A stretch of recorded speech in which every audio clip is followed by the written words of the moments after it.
So it's a little bit after 7 and we actually have a quorum, so let's call the meeting to order. Thank you for coming. It's the West River Education District meeting. Just a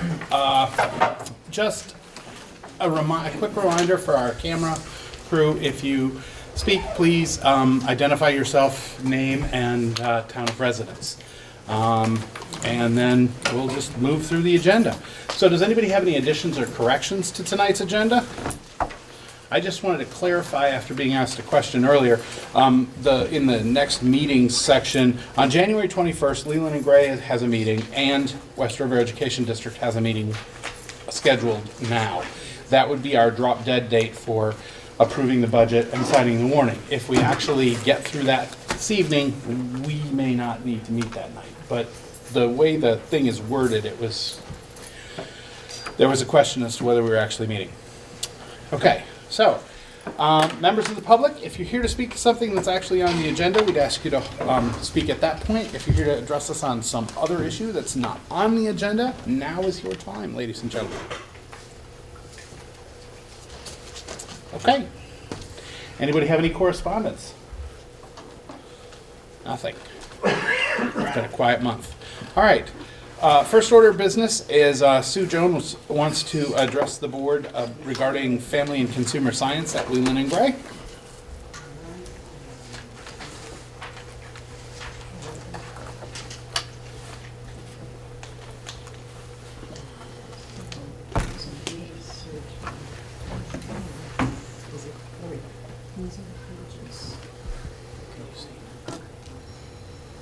Yeah.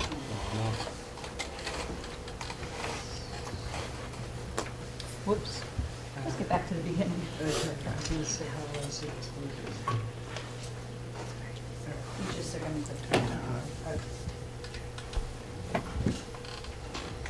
So thank you for allowing me to be here tonight and give you some information.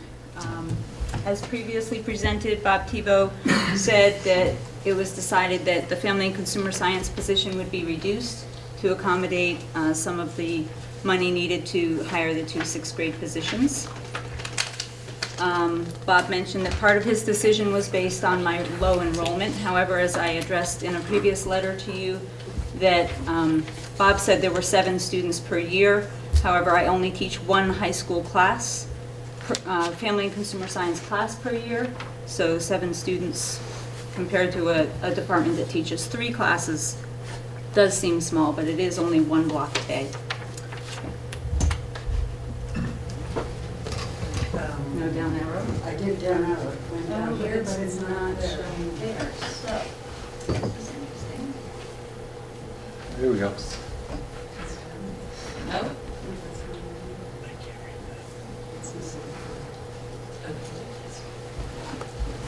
Just read it. So, home economics was designed in the late 1800s to teach young women to be homemakers, to cook and sew and prepare their home for their family. Later, it was changed to accommodate all young people to be living on their own and teaching them the skills they needed. In the early 90s, the name was changed to Family and Consumer Science. It was not just cooking and sewing anymore, but it focused on family and balancing life and work and all the skills you need to get there. What's happening? Sorry, I'm just trying to, I hit something. Go back to the There you standards. Should be the next one. The- This is not working. Sorry, Sue. Nope, So here's your it- history of facts. So we got that slide, now it's Yeah, not doing no. the next one. Yeah, it's just not reading. The National Association of State Administrators of Family and Consumer Sciences has national standards and competencies. There they are. Whoop, Okay, so present. Thank you. I was in the present mode, but. There we are. So there are 16 areas in the umbrella of Family and Consumer Sciences. And you can go to the next one because if it's working. The National Coalition of Family and Consumer Sciences created a promotional flyer, and when I was looking for information to provide, that quote really stood out to me, that it's a curriculum that is facing a lot of the issues that our society is dealing with, whether it be obesity, financial literacy, career preparation, work-life balance. And through Family and Consumer Sciences, we can tackle, hopefully, some of those issues. So if you click on that tab, or that link, Oh. This one are you here. on that screen? Yeah. So this is a brief that they created. It's difficult to read, but it basically talks about the importance of Family and Consumer Sciences, preparing young adults for, like I said, balancing their career and their family and their life, and how important it is. Unfortunately, many schools are either reducing or eliminating these programs, which is contributing to a lot of other issues.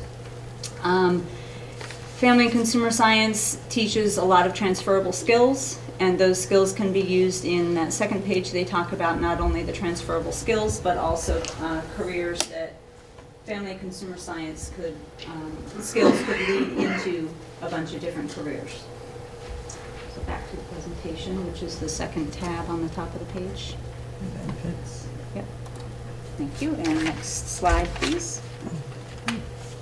So at Leland and Gray, the proficiencies that are addressed both in middle school and high school Family and Consumer Science, I have classes and lessons on nutrition and culinary science that teaches all of that stuff. Personal development I do in middle school. Food preparation skills both in middle school and high school, which all of these and the next slides could be working into career skills for any students. In middle school and high school, I address career choices and financial literacy and consumer science, basically living on your own. Everything you need to know to succeed and live on your own. In the spring, I'll be teaching an entrepreneurship class, which will address those issues. Okay. Now, the screen is Yeah. different here, but it's not up there. Okay, it's not catching up. Other topics I discuss in high school and middle school are parenting and child development, and textiles and textile production skills. Many of the skills taught in Family and Consumer Sciences relate to some of the transferable skills in the Vermont AOE's transferable skills and proficiencies document. Next. There we go. Just a little history. Home economics and Family and Consumer Science has been around for a long time. The skills primarily taught in the consumer science class were originally taught in senior survival, taught by Charlie Marchand, and I think Tom Connor had some legs in there at some point. And it was a required class for graduation. People in my generation, both a little before and a little after, had to take this class, and it taught the insurance, the banking, taxes, parenting, all of those kinds of things. In the early 90s, that was dropped, and those classes became electives in the home economics department. And from then till the name change, they became Family and Consumer Science electives.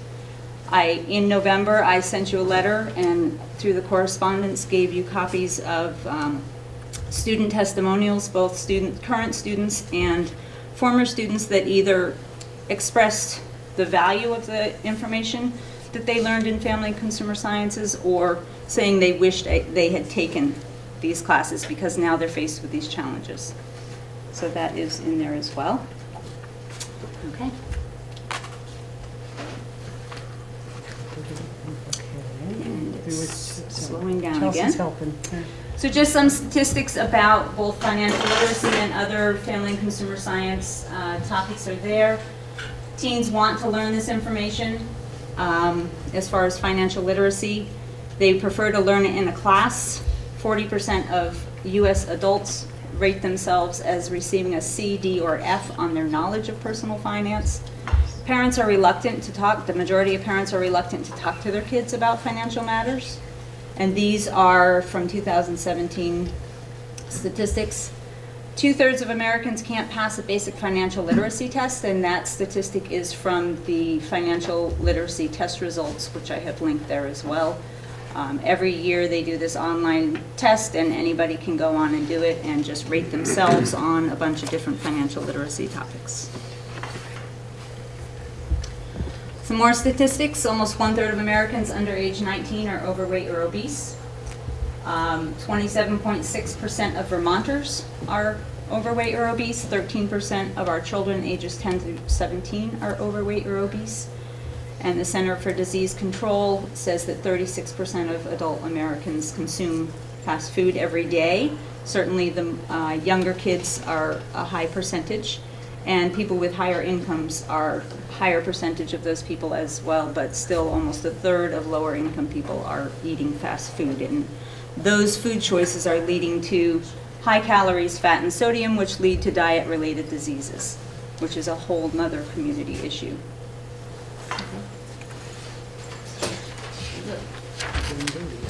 This was working. Without family and consumer sciences, with those reduced or eliminated programs, many colleges and universities have created life skills classes, either credit or non-credit classes that teach basically the stuff that I teach. And some of the schools through my research that have those programs are listed there. In 2015, the NCAA adopted life skills courses for some of their institutions to address a lot of those same topics because they were finding that kids just didn't have those skills.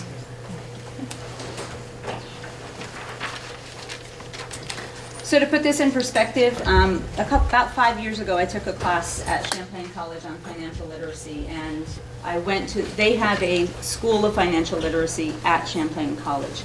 And this was a quote that I found for them. You know, we wouldn't allow a person to get behind the driver's seat of a car without having driver's education. But we're putting people out into our society after they leave here and other schools without the necessary skills that they need. And according to Champlain, it's as nearly as dangerous to themselves and their community as a person with no training behind the wheel. Okay? So I urge you to not accept the current budget as it has been proposed with a reduction of family and consumer science position.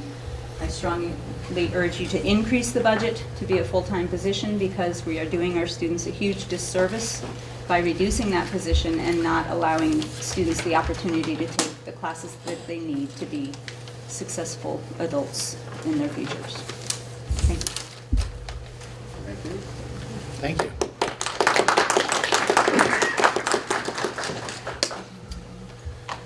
Does anyone have any questions, follow up on that? Yes, go ahead. Hi, Leanne Gilson, Brookline.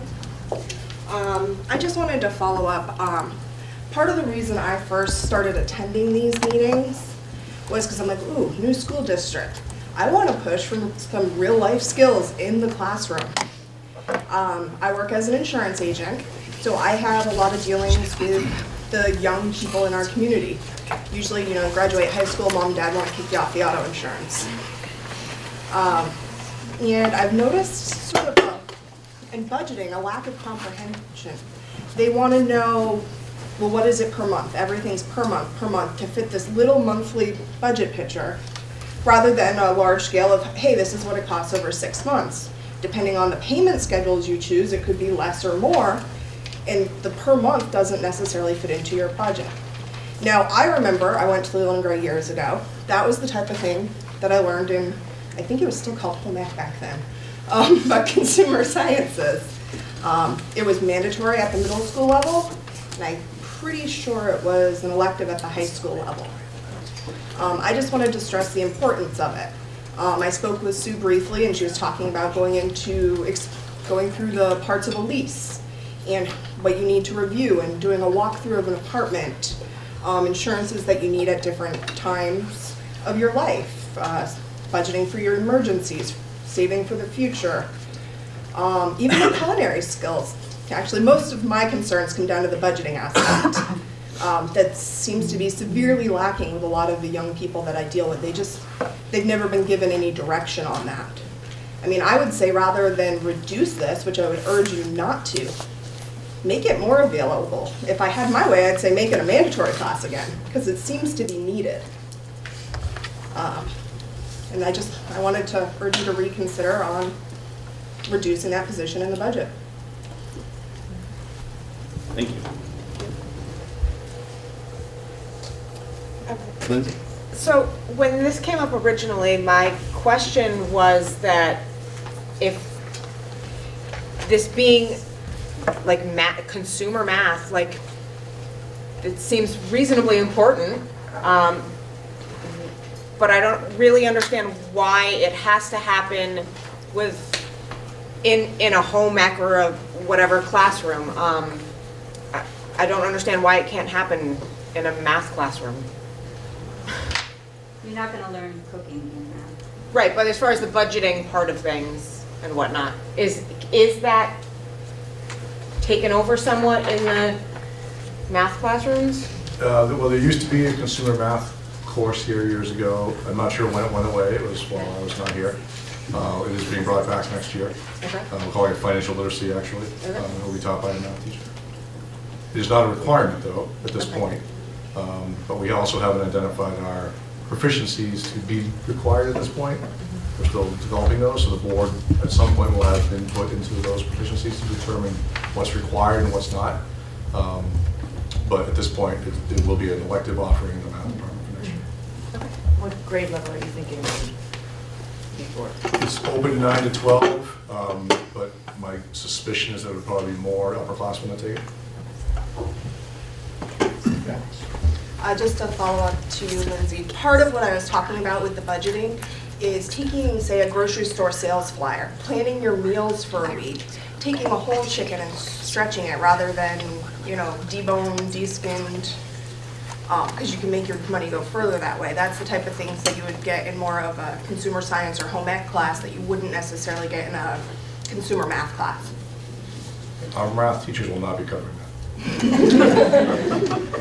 I think you should speak to it. I have a question. Sure. So Bob, is there currently enough classroom space for all the kids who want to take consumer science? Under this new budget, are there going to be kids who are turned away from this class? Well, I mean, if it goes through as it is, there won't be any courses in consumer science. There will be no courses in consumer science? There will be nothing? There may be, depending on how many kids so one of the complexities about this is that Sue is also a health educator. And so a good chunk of her position is teaching high school health. So that part's not going away because that is a requirement to graduate. So depending on how many kids enroll in health and how many sections of health we need, there's a potential that up to 0.5 FTE under this current plan that there still could be an offering perhaps in this area, depending on how many health sections use up to get to that 0.5. So I can't say there won't be any, but it will certainly not be at the level that it is now with a middle school exploratory and a high school offering. So there's going to be no place where kids learn how to balance their checkbook and what an annuity is and how to create a budget and that stuff's not going to be covered anymore? Not in the facts department. There will be a math course for financial literacy that will be covered in there, but it won't be And through is the facts that, department. the financial literacy math course, is that a requirement? It is not a requirement. And how well enrolled is that? We won't know until kids sign up for it for next year. So it's a new offering. Yep. Well, it's a new old offering, as I just said. It's something that had existed before that we're bringing back. So if the kids want to learn how to balance their checkbook and set a budget, that's going to be the class for them? Yeah, And that class is offered for middle school or high school? it's a high school course. The middle school program has another new program this year. This is the first year of a personal development course taught by a school counselor that gets into some elements of some of the things that she described, not certainly all of it, and certainly no chickens. But there are elements of that piece that are covered in the personal development course. Additionally, we've had for a number of years the co-op program here as well, which does a lot of career exploration as well, which is another area she mentioned in the presentation that's done through our co-op program. So there are other places where this stuff can happen, but certainly, particularly the culinary side of things will absolutely not be, under this plan with this budget, will not be included. So the kids will have nothing of that, no class that takes care of how to prepare a good dietary budget, how to feed themselves, basically. Correct. other than what nutritional information is offered in middle school and high school health. Thank you. So my question, I have a question. My question is, if we have to take driver safety courses, hunter safety courses, and all this stuff that are things that you can live without, why is it we can't have it mandatory in this district to have our children equipped with the tools and knowledge to sustain life on their own? Why shouldn't that be a requirement? Thank you. At this point, it is not a requirement, but like what Bob was saying is those proficiencies haven't been developed yet. And once we become operational, we can certainly look at that and decide if that's one of the proficiencies that we want. And then make a course like that mandatory and staff for it. Is there even a question, do we want to prepare our children for life? I think we do.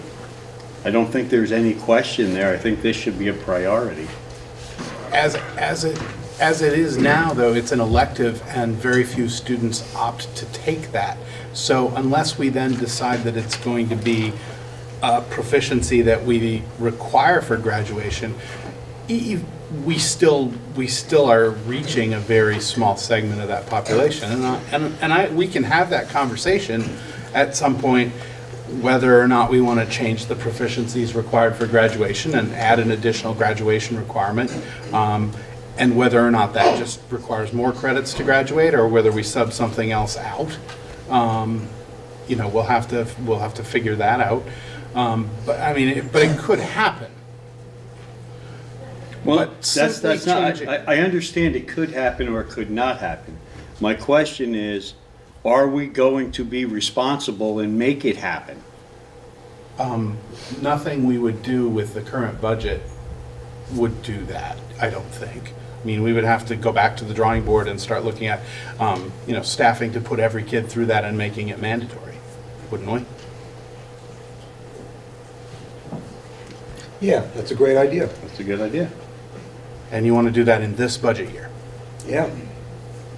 Why not? Why should the kids miss out on 1 year of family consumer science? Wait. We were in such a rush to put sixth grade into Leland and Gray, had to be done this year. Why are we in such a rush to cut out a vital program to our kids? Okay, so, just hypothetically, Bill, what would it take to change the graduation requirement to make it mandatory that to graduate, that you would have to take this, and then back of the envelope, staffing involved in making that happen for every student? So it's under the board's purview to require additional courses, as Ms. Jones mentioned, previous to 1990, it was a required course. So the board could decide to do that. And then it would be the cost of staffing that and running approximately, depending on the design of the course. If it was one course that you took throughout your high school, I would go to my administrator and say, what does that have to look like? It would end up with an increase in staffing, not a decrease, because I don't think with the equivalent of what we use right now for as she described, is really a course or two a year in family consumer science because of her health and middle school obligations. So in order to get through an entire grade of kids through that, I would assume, unless our numbers really go down, that we would need some additional staffing to be able to do that, plus that position being full-time. Okay, thanks. I got you in the back there. Beth Wells from Jamaica. So if there's low enrollment right now, and then we make this required, there's a handful of students who are just not interested in taking this course, and then we're going to require them to take it. So what are we taking away from them by then requiring them to take a course that no one's interested in? So think about that. We're requiring them to take gym. It's a state requirement. Right? State requirement, so it's required. They might not want to do it. You I'm were just next, wondering and then what course gonna you be would be eliminated. taking away from them by requiring them to take home economics. Electives. How many electives do they take in a semester or in a grading period? I believe that the current number is either 7.5 or 8.5 credits over the course of 4 years. So now So my this would be- kid possibly can't take a foreign language, music, band. that's You can't part of have the everything. discussion. That's part of the discussion, right? Go ahead. My name is Marion Dowling Newfane. I would like to know if in your planning for courses and what the children are going to be required to take, do you take surveys of the children, with the children for what they would want and need? And also, do you do that with the parents of the children so that you can find out, you know, with the children having a voice, not children, but the students having a voice and deciding whether this is something they really would like to have? And if you're saying that, in the presentation, you were saying that a lot of children don't learn these skills at home, I would want to know what the parents would think if I were part of the administration or a teacher. I would like to know if parents, if they are not able to train their children at home for this, would they be asking the school to please make sure that children learn these skills, the students? Do you I get can a lot tell of you, input I've from- done, I don't think I've done it since I've been here, but I've done other places, surveys of students to find out what they want. Usually because this school's a little bit smaller, departments are often exploring with kids what their offerings could and should be. Some of it's driven by what the kids are asking for, some of it's driven by teacher expertise. Some of it's driven by changes in need. I think like the financial literacy course coming back to the math department is a need that was expressed because students were trying to get a fourth, the board added a fourth math requirement a couple of years ago, and students were running out of math courses to be able to take. And so one of the responses was to create this financial literacy course so that kids would have a fourth option for them to take towards graduation. But I haven't done a survey of students since I've been here the last couple of years to see what students are putting out there for I ideas. have a question. I'm assuming that you're talking about budget for the next year rather, or are you talking about the spring semester? It would be for next year, next fiscal. So if it's next year and we're only in January, then I have the same question that Ken and Howard have. Why don't we have the time, or why don't you have the time to revisit budgets between now and the end of the year and take surveys and find out if The this is... budget has to be voted on and put together and in place before, I mean, we have, the budget gets voted on on the last Thursday in March. So in order for it to be warned and have the time, we have another week and a half maybe until we have to have things finalized for that next budget. We don't have a lot of time. We would probably, to really do this properly, we would probably have to have a couple of meetings and really test the administration. And that would be a huge task at this late hour in the budget process. Alicia, you have a question. We have two very broad sides of the pendulum, going back to a full requirement and eliminating it entirely. What would the middle of the road, is there a smoother middle of the road that might be able to sustain what we've had look like? We have the middle of the road now, I think, or at least something like that, and it's not, to Ken and Howie's point, we have the 5 years worth of data that it says an average of 5-7 kids take this class. So even though we're offering it, it's not being taken advantage of by everybody. Therefore, you know, I'm paraphrasing these guys, we're doing a disservice to the students who don't get that.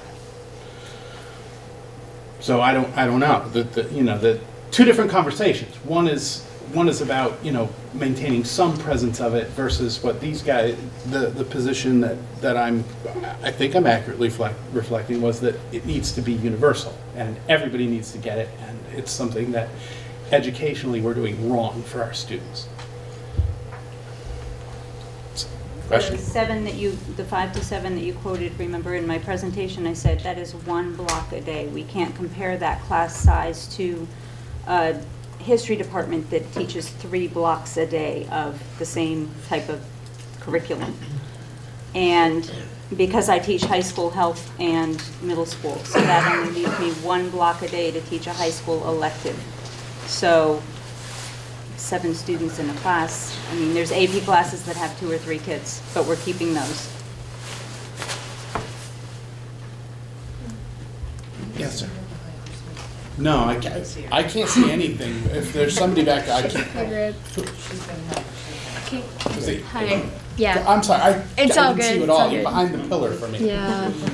Well, I'm Chelsea Wright, technically from Townsend.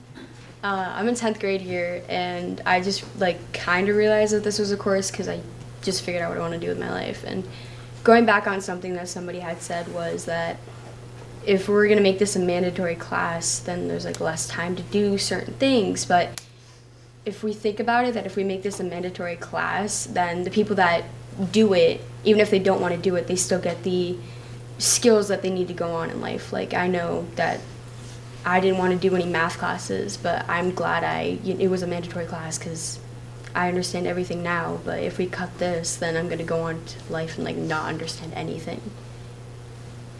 It's kind of really important. I'm sorry. No, it's fine. Thank you. You, sir. Sid Johnson, Newfane. An observation. Student debt, I believe, is something like 1.6 trillion. Yet less than 5% of the college students who have debt, have any idea what having that debt out 15 years ahead of them does to their credit rating for the next 15 or 20 years. How much that costs them in additional money because of this decrease in their credit rating, and what the actual economic impact is. Students don't know, and most of the parents don't know.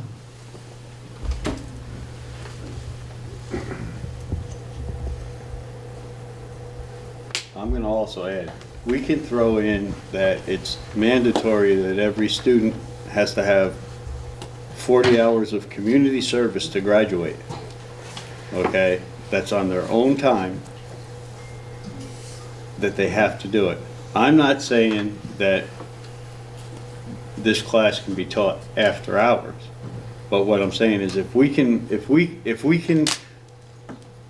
demand that a student has to do community service for 40 hours, okay, to graduate, why can't we say you have to be able to demonstrate to do a checkbook, to balance a checkbook, to change a tire?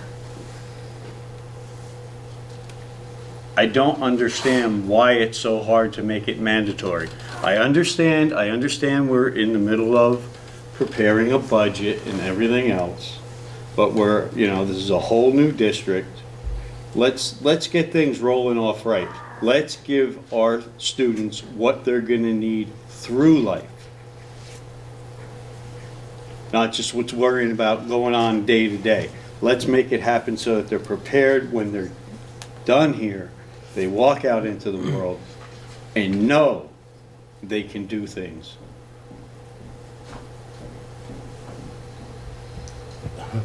Lindsay, Trish. So my thoughts at the moment are I might be with you that maybe there should be some requirement at some point. But I think that that's a really big conversation of what that should be and how it should work and what makes sense. And I don't feel like it's reasonable to get into that at this point. But I think that it's definitely something that we should revisit. But I just don't think it's fair or feasible to step into that at this point for this budget. And that also being said, it sounds like a lot of the pieces are being picked up here and there.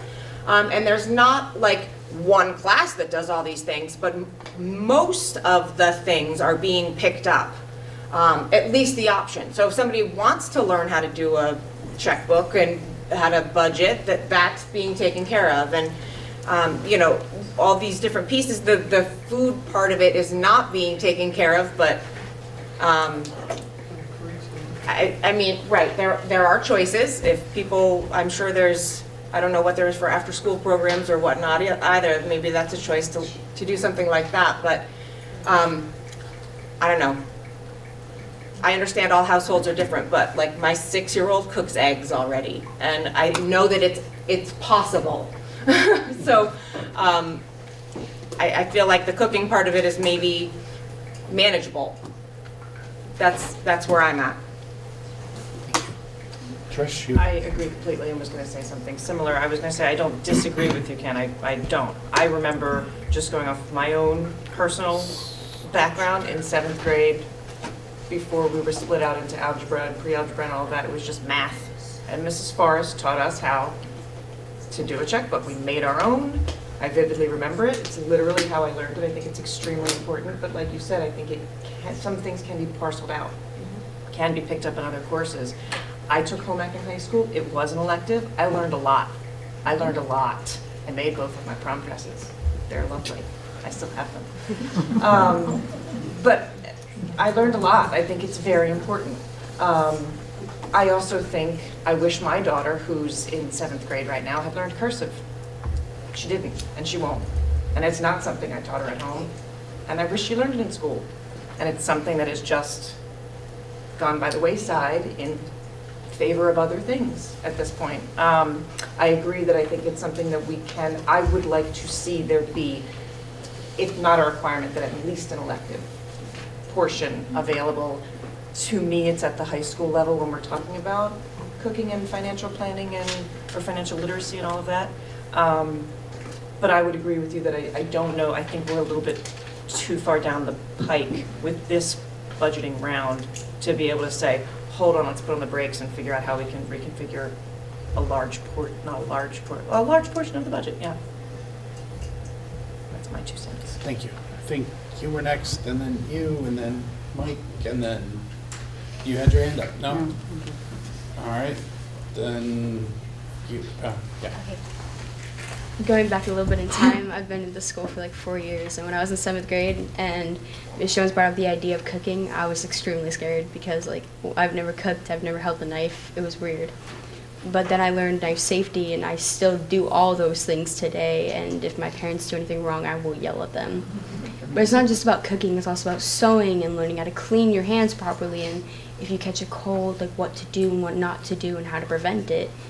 And it's just like all those skills that I'm using today, it's like if you guys cut it, it's like hard to see it go, knowing that the 6th graders that come to this school might not have the opportunity or the chance to do the things that I got to do. Mike, I think you were next. So I guess it's either to Bob or to Lori. Do we know how much we'd save if we did that cut of, because I know we're trying to offset the roughly 170K from moving the 6th grade. So that's what Bob said, it was to try to offset the expenses of moving the 6th grade, right? So what I was charged to do was come up with my portion of the budget that had basically as level of spending as possible from last year with the addition of 2 6th grade staff members. That's what the plan was presented. So this is one of the reductions. There are 3 other reductions that are in the budget from the high school. One of them is a 0.5 English language arts teacher, one is a 0.5 science teacher, and one is a 0.25 math teacher. Those 3 parts of positions and this part of position make up that, whatever that dollar amount was that we were charged to come up with. And I guess what I want, just to reiterate for folks who are new to the conversation, what I was charged to do was to do that in a way that was cost neutral to the extent that I could, with minimal or no impact on kids. Now, as everyone in the room knows, that's probably not that possible. So with the no impact piece, so minimal is the way you have to think about it, the way I have to think about it as I come up with those recommendations. So to end up with a reduction, so in the other 3 core department areas, doing the math and thinking about the reducing class sizes and so on and so forth, I feel like I can still offer the same things we offer, maybe some slightly bigger sections with higher class sizes, but I think that's okay, because some of ours are small. It preserves the AP, which was put up as a value by this board. And it gives me a little bit of flexibility around a pilot program that we're starting this year, and a proficiency-based learning, project-based kind of thing that we're doing this year, this spring. So with all those things in mind, with the things that are being preserved, there are some reductions, and there will be fewer offerings in the electives from those core departments to students. So this reduction is also one of those, and it was really outside of those cores, the one that impacted the smallest number of kids. Okay. So it is, at no point am I advocating that this is not a worthwhile program or that there isn't great learning opportunities for kids, and that we've heard lots of stories about how great this can be. What I'm telling you is that this is a reduction that will get you that dollar amount with the least impact to kids based on numbers of kids who enrolled in the program. So that's where I'm just coming from. Yeah, and I guess the reason I asked that is I'm wondering if there's a way that we can maybe cut something else to keep this program and otherwise be level funded. And I'm not sure, but I think that this board's gonna be paying, what, is it 50 grand a year to VSBA for dues? So, no?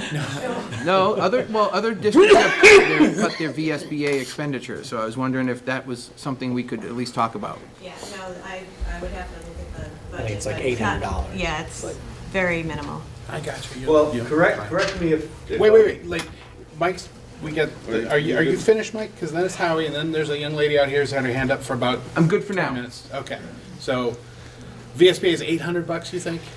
I think it's I heard a 4,000 number for the like entire 4,000 for supervisory. for the SU. But then where'd I hear the 50 grand? Was that, It's not for me. no, but it was last year when we were doing, when the board was just starting up. I heard that in one of these meetings. That was maybe combined consulting fees that we paid to them to. For because of the new board?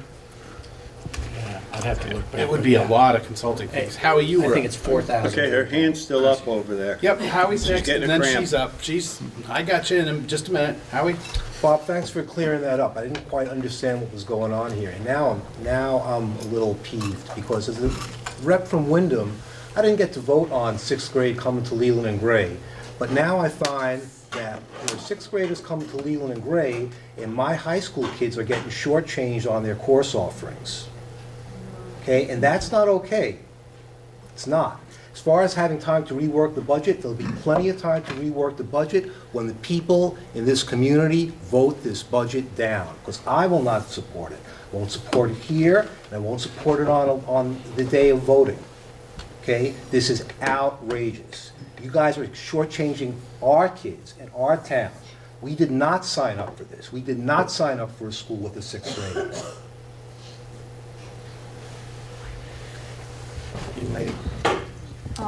Spent all life from the town of Newfane. I'm a former 11th grader here, and I believe like having family consumer science is important. Like, say you're living out on your own and you don't know the necessary needs of living. Cooking has a big impact because you're living and you need to know how to take care of yourself. I don't see how cutting that course is necessary. Like, how are people going to learn to live if they don't have that necessary need? That's my question.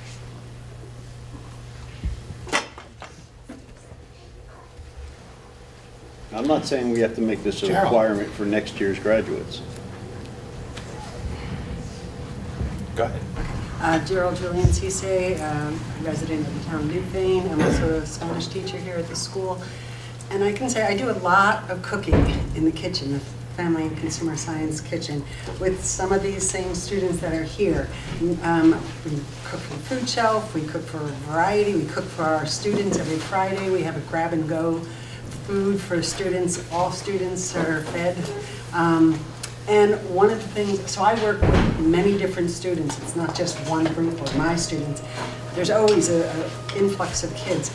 And I'm always so amazed and impressed at their skills of, and it's not just cooking, but their organizational skills, their safety skills, as Chelsea was saying, washing hands, just basic skills. And then when we need to quadruple a recipe or more, or reduce a recipe, how well these kids can do the math and figure out the ounces, or which measurements to use, which type of cups to use. I mean, I learned things from these students. So I think it's those transferable skills that we are looking at and that our students need, and for our proficiency-based learning, that many of these same skills fit into those requirements. So it's more than just frying eggs, but it definitely is, under awareness, because I'm in the room a lot when classes are going on. So I'll be in there and I can hear what they're talking about with the nutritional values and the importance of the combinations of different foods and so forth. So there is a lot of knowledge and education that goes on in this course that the kids would miss out on. It won't just, that type of stuff won't happen in another math class. It may not, in health class there might be some other issues, and I'm also in there when I hear the health class going on and so forth. So, topics that many of us would be uncomfortable touching with our students and our children. Sue doesn't blink an eye. The kids ask her questions about things. I hear sometimes gasps at the realities of life. So I think it's an important course if we can try to figure out a way to maintain it. And whether it's mandatory or not, promote it more. Thank you.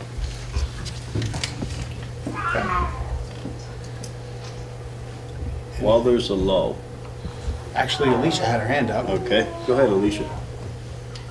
I just wanted to pinpoint and highlight for us as a board, every time we've talked about curriculum, we've gone back to our values for each and everything. So I appreciate all that everyone's saying, but I want to make sure that we're considering each thing in the same routine fashion. Are we creating an informed global citizen? Are we reaching out to what we brainstormed and talked to the community about this summer? If we cut it or if we maintain it, are we reaching our values and goals with it? Jen? Okay, we have to ask ourselves.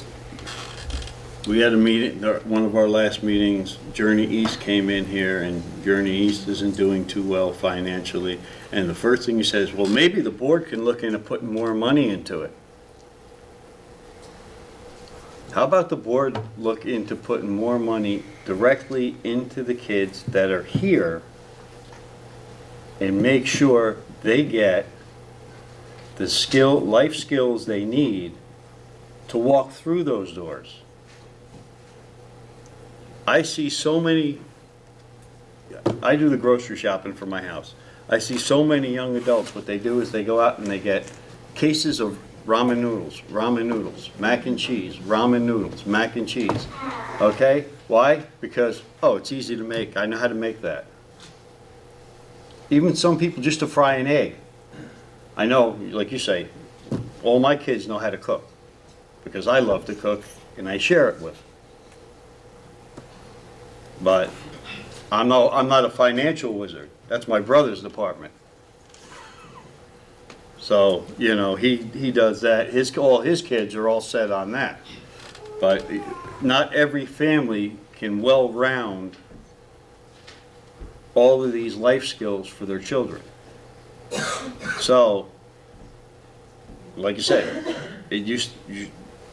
I did home ec. As a matter of fact, I'll never forget, a good friend of mine, I learned that you don't put in 4 cups of salt into the crust.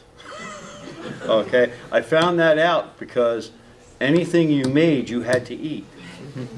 And I was one of the 4 people in that group. I had heartburn for 3 days. But if you didn't eat it, you failed. That was one assignment that you would fail. So, you know, it's like, I'm sure now he knows that it's teaspoon and cup, there's a big difference. But anyway, so this is, you know, my point is, you need to get the priorities here are, we want these guys to go out the door, not just going, okay, I know basic algebra, I know history. Okay, that's all well and good, but if you can't function day to day, what you've learned isn't going to further your career. And like somebody was saying there, you take a flyer and say, okay, this is how much money I have for the week. I got a short week coming up because the rent's due. So I only have half the money this week to do my grocery shopping. All right, let me look at this and see what I can do and what kind of meals can I make with that. Instead of going, okay, I'll just get 2 cases of ramen noodles. That's, you know, that's the reality of it is, it's a necessary life skill. They need it. I'm not saying that the kids that are going to graduate this summer have to take it between now and this summer. I'm not saying that. I'm not saying they have to take it by next year. But any kid that's coming into this new high school district should have it as a requirement. Like I said, we can require 40 hours of the kids' free time. We can require some of their elective time while they're here to hone their life skills. Understood. I would gladly cede to the other. Well, it's like, I don't know which one of you had your hand up first, whichever I pick. And then I've got you, and then I've got you. Go ahead, one of you speak, please. Like Ken was saying, he sees young adults in a grocery store buying easy things like mac and cheese, ramen noodles, because they're simple directions. That, as you can tell, I'm a big cooking person. Like, it's a necessary need to live. Without it, I know a lot of people who don't have any skills at all. And I believe it should be a requirement, along with a lot of other stuff that Miss Jones teaches.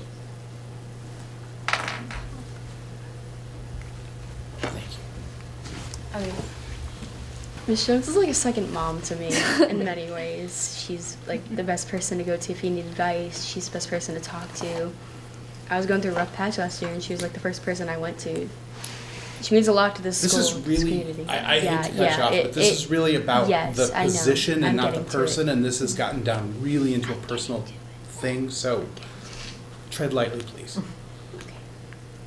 In a way, if you guys cut this thing, who is people going to go to? Like, this class is amazing. People love it every day. Cooking is like one of the best things ever. People always get excited for it, but I know that my parents aren't good cookers, and most definitely not. So, like, taking that class already, I'm probably like the best person at cooking, in a sense, if you think about it. But you don't know me personally, so yeah. You? Me? Yes, go ahead. Marion Dowell in Newfane. I was just thinking about the state of our country right now, where millions of people throughout our country are not getting paid right now because of the government shutdown. And people who are professionals and people who are just working in very simple jobs, everybody's being affected. And from what I hear on the news every day, whether you are a very bright and skilled person with money or you're not, there's a disastrous impact throughout the country when all of a sudden so many thousands and hundreds of thousands of people are without money. And this could be very easily brought into the classrooms this week or last week and taught as, use this, what's going on in the country as a teaching moment, teaching moments. I was a teacher in my other life, and I think that, we have to be prepared for all kinds of situations that come up in life. And if you have a curriculum about history or about math, well, maybe that can be put aside and look out into the world and see what is happening and find out if the kids at this point, what would they do if they were in a situation where all of a sudden they weren't getting paid? And whatever else is going on in this country. It's just something that I think could be addressed and is important to be addressed. What would the implications be to the budget to maintain the position? At a 1.0, it would add another 50,000 back to the budget line. And in all fairness, the scenario that everybody gave Bob, that, how can you do this without affecting the budget? The reality of it is, it's not a high school budget, it's not a Newbrook budget, it's not a Townsend Elementary School budget anymore. And the reality of it is, there's 6th grade teachers that aren't going to be there next year. So those budgets, those FTEs aren't going to be there. So it really wasn't fair to say to Bob, okay, you're going to add 2 more teachers, how are you going to do it? What are you going to take away from what we have? Because he's taking away those 2 full-time staff members from the other schools. Because we don't need 6th grade teachers down at Newbrook and in Townsend and in Jamaica anymore, do we?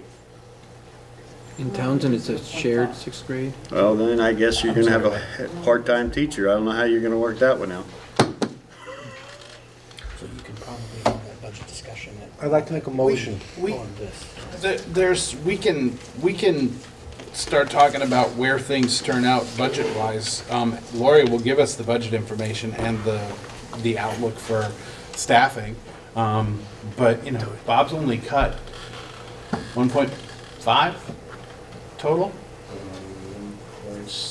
1.75.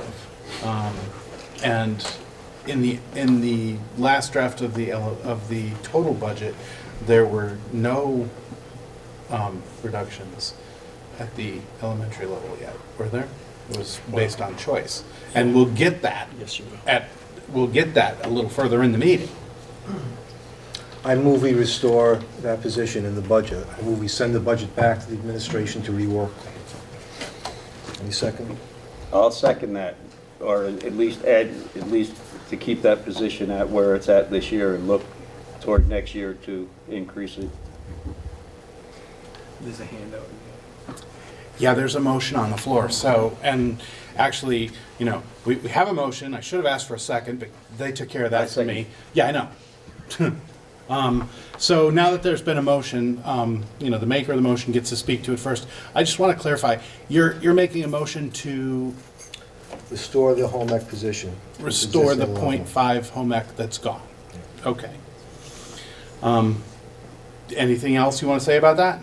Yeah, I want to say that this is the kids that this class caters to are the kids who aren't necessarily going to college. These are the kids who are going to be back in our town, kicking around and living here.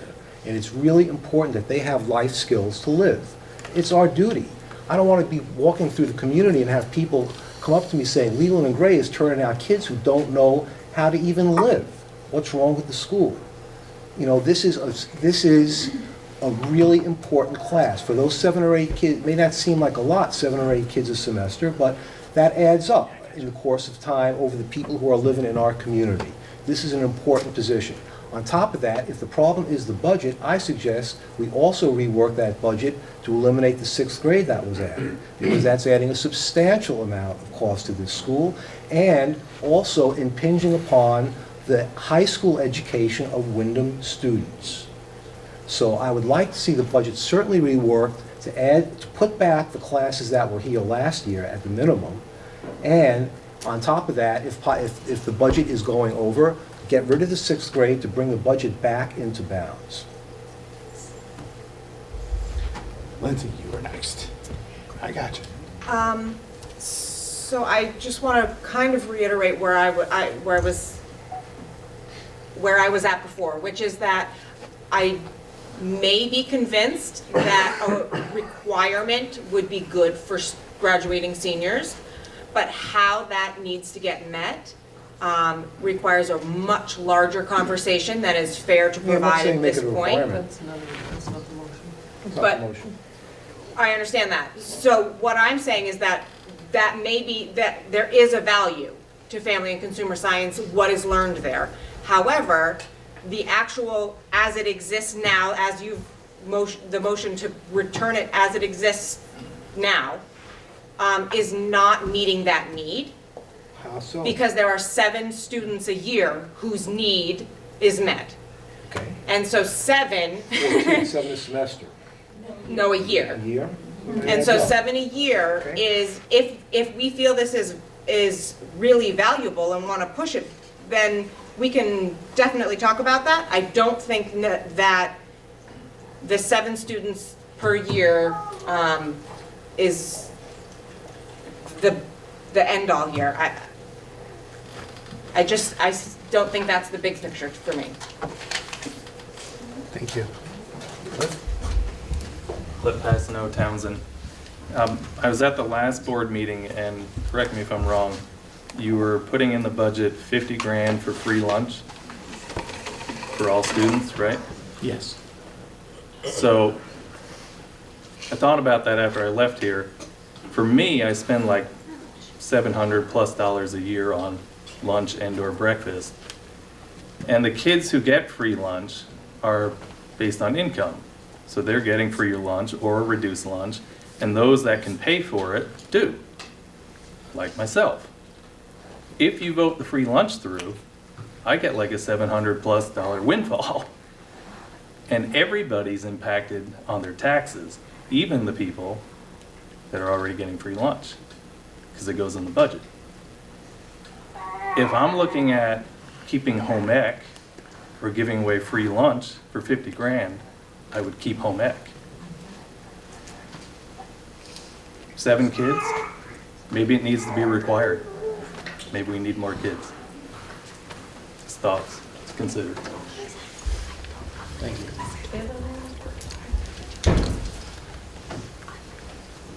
Oh, I'm sorry. Go ahead, Joe. Gerald Julian-Cisse. So just a refresher on where are we at as far as the budget from last year with all the additions? We'll get to that changes? down the agenda. There's a long budget presentation that we'll Okay, get to. but just for the quick sake of this, are we level? Where are we with? Just, No, we're up some. We're up by, from last year? We'll get to that later. Okay, then, I'll wait. But just a quick answer, because it informs us on this. I don't know. What's the percentage? You don't know until we I get don't to B. yeah. Okay, any other discussion on the motion? All right. Other than somebody pointed out that, Sue, that there was some classes that have 3 kids in them, and they're not cutting those classes down. Why is that? The classes that are that small are typically AP classes, which you guys had identified as a key value. And haven't you started running those like on a schedule where they're not every Some of year? them every other necessarily? year. Yeah. I think the ones that are probably the smallest are like calculus, which we do run every year. I think this year there's 4 kids in it. But again, it's a value that the board said they want to have. We do have some other classes that are small. But again, when you're looking at a bigger department, when you're talking about an average cost per kid, factoring in one section of kids that might be small compared to what the whole department might be, it changes the per kid cost, if you will, versus a program like FACS, which is has had 7 per year at that dollar amount. So it's really it's hard to really do that as far as the, I hate to say it that way, but as far as like the biggest bang for your buck, as far as a reduction, as far as least impactful to kids, this is the way to go. And it sounds cold, but that is as far as a dollar analysis. I know it's not that simple all the time. And I don't know, and I'm not on the board, but I would wonder if part of this discussion should be either tabling or withdrawing a motion of this nature until you've seen the whole board, the budget proposal. Might make more sense than voting on a motion about adding something back into a budget when you don't know what the overall bottom line is. Being able to come back to that conversation after you've seen the bottom line might be a wiser way to approach it.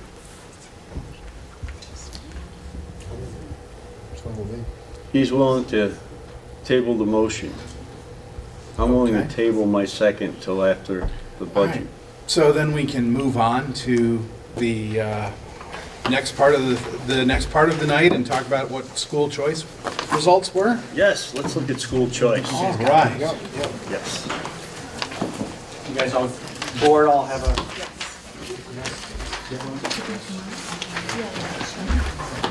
You guys don't have to pick your hat. That shit up there. So as we get this very quick 4-slide presentation up there, just a reminder to the board and community that we had school choice, elementary school choice, K through 5, for the 3 elementary schools that the West River District will be responsible for. July 1st, 2019. We had a process for 3 weeks. It was open from December 1st through December 21st. And then I'm going to be sharing the results of that process and what that means not only for the budget, but what it means for school choice going forward and populations. So, we go to the next slide. There we go. So, we had 17 applications that we received for 17 students. We were able to honor all of the applications. And you can see how it played out in our current projections. Townsend received 16 of the 17 students moving. Jamaica was reduced by 16 students. Newbrook stayed within 1. And I don't know, I guess it kind of speaks for itself. 2 of the 17 applicants were home study students. 15 are currently in our system. If you remember when the board created a survey, we had 30 people that were interested in participating in school choice, and I believe 14 or 16 of those were from home study, but when it actually came to turning in the applications, that's what it looked like. That, according to the board's policy and guidelines, this is our first one to guarantee all the people that got it in by December 21st. After that, if you go to the next one, if you missed the deadline for school choice, we will honor requests for school choice after the deadline only if there is space available on a first-come, first-served basis. So starting tomorrow, I will be receiving at my office on a first-come, first-served basis any requests for people that didn't participate in school choice and would like to participate in school choice. So after this first round, if there are spaces available in the schools, I will be able to look at the application and look at what I'm projecting for where our teachers will be, and going off of the board's guidelines of class size, and then honoring as many requests as I possibly can. And then beyond that, budgetary-wise, go to the next one.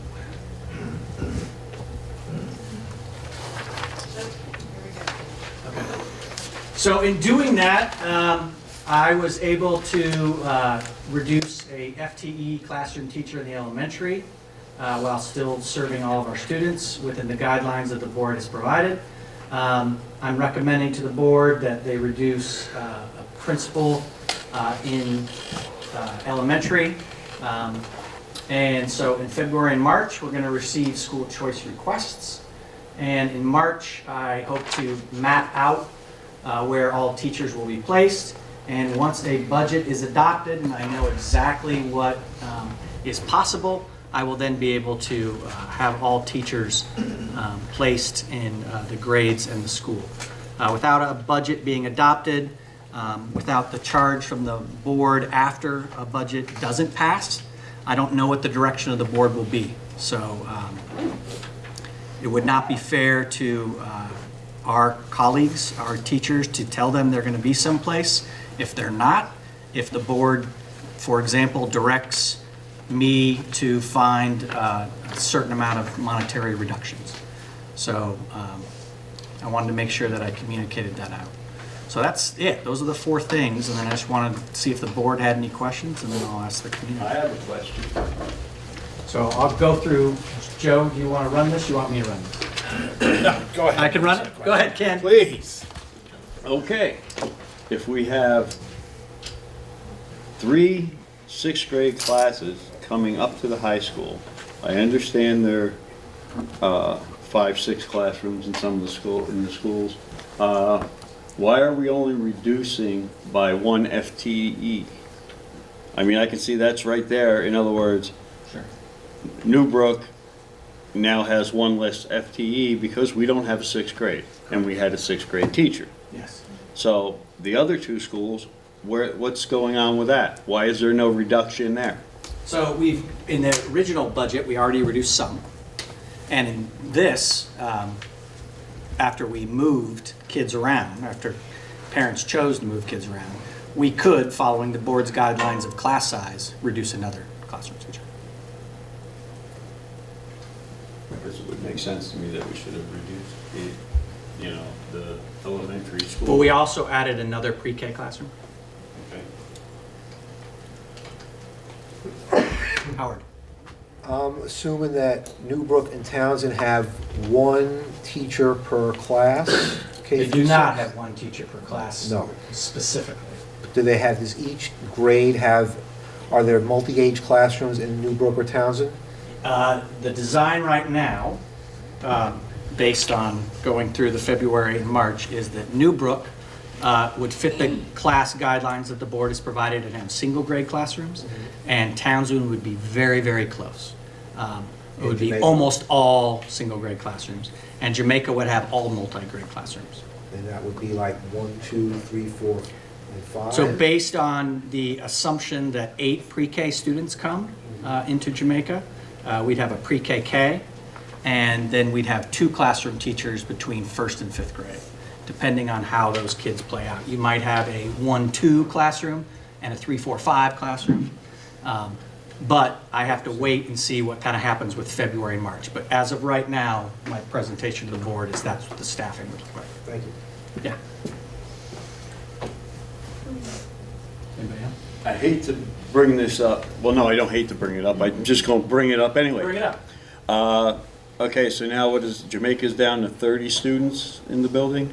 So there's 30 Plus projected pre-K. K through 5, So and then their 38. historical average is 8 for pre-K. Okay. Now, I remember a few years back when Brookline got down to about that number I believe it was 38. and realized that it was not sustainable to even keep that building open. So why is that not an option that this new district should be looking into in the future? So if you remember, the In the Articles of future. Agreement, the Articles of Agreement only allow school closure to happen by the town of where that school is located. So this board does not have any power. So the other towns get to pay the price for one town's greed. Got it. Okay, it's We okay. are fortunate that we are all one community responsible for 600 students through pre-K And through like 12. Like I said, okay, we're, right, I got it. So it's, all the other taxpayers have to pay for one town's greed. I got it. We are very fortunate to live in a community where 600 students are well served by the caring citizens and great leadership of our board. Thank you for that explanation. You are welcome, Ken. Any questions clarifications that I could do for anybody? Ma'am? Bill, Heidi Russ from Town. Hi, Hi. I am just wondering if there is any chance you are going to publicly put out what the numbers are looking like in case there is families in a town that are concerned with their class level and how many kids are in that class. Yes, I will be sharing all of that this week with the principals so that they can distribute that information. Yes. Thank you. Yeah, and I'll also be putting it up on our West River site. Total transparency. This is after school choice. This is what it looks like, so that informed decisions can be made. Thank you. Yeah. Okay. Perfect. All right. Thank you, Bill. Thank you very much for that. You are welcome, Ken. All right, you're still up. It's budget warning. That's you too. Yes. Okay. So. Trying to slink away. So you all should have in front of you a copy of the budget warning that we asked our attorney to create. It is a very unique budget because based on your articles of agreement, you need to have the total amount of cost that you guys will all decide upon, and then it has to be voted on in chunks. We don't have it. You guys don't have it? Oh, I have 3 of them. Never mind. You guys don't have it. All right. Well, it's a basic thing. Here it is. You're going to have your 4 things that you have to do at an annual meeting: your moderator, your clerk, your treasurer.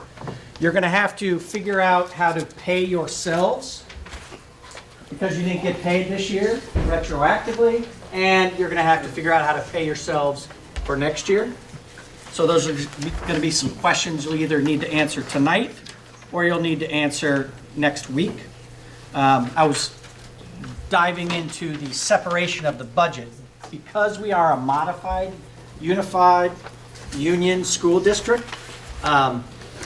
Windham will vote on the 7 through 12 portion of the budget, and all other towns will vote on a pre-K 6, 7 through 12, which matches the articles of agreement that were agreed to. Does that all make sense? Excuse me, I have a question. Yes. You said union unified. I thought that unified wasn't in there. You're right. It's West River Modified Union. Thanks. Thank you. Thank you. So your responsibility is going to be a bottom line budget, and then our responsibility is to break out those numbers. Lori has done that for you, which is fantastic, based on what we currently have. But you guys are going to need to decide on moderator, clerk, treasurer, amount of money, and based on our attorney's recommendation, because you want to have people be able to vote on it, you should determine what you want to get paid so it is in the warning when it goes out for the warning. So we had a long discussion about that. That is your attorney's recommendation. So it's not that exciting, but this, I will tell you, you guys got to do this by the end of this month at the very latest. The 28th would be the kind of drop dead day. Lori will walk you through the budget to give you an idea of that number. But the things you need to think about are the bottom line budget, and then compensation for yourselves, moderator, clerk, and treasurer. Do we know how much the other district is Compensating? compensating? Yes, I do.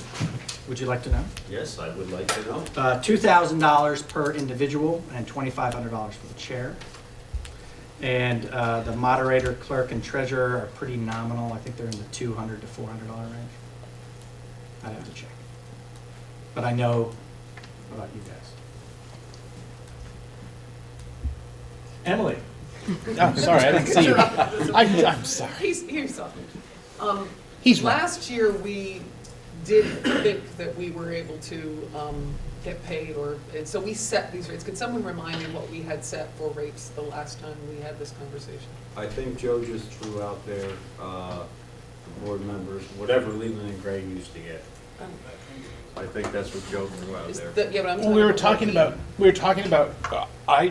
we did have the Leland and Gray rates, and then we talked about that there were other districts like this that were consolidated were doing more, and we were talking about 1,000 per board member with the chair with a slight bump, and then the moderator and the. That's the parts I was curious about. The I think we moderator, pay our treasurer now 500, and we don't pay the secretary or the moderator anything. And I think we could certainly pay them something for their time. And we probably should pay the treasurer 500 or 1,000, just because there's more work. And then board members, you know, if we could echo the other district, that would be fine with me.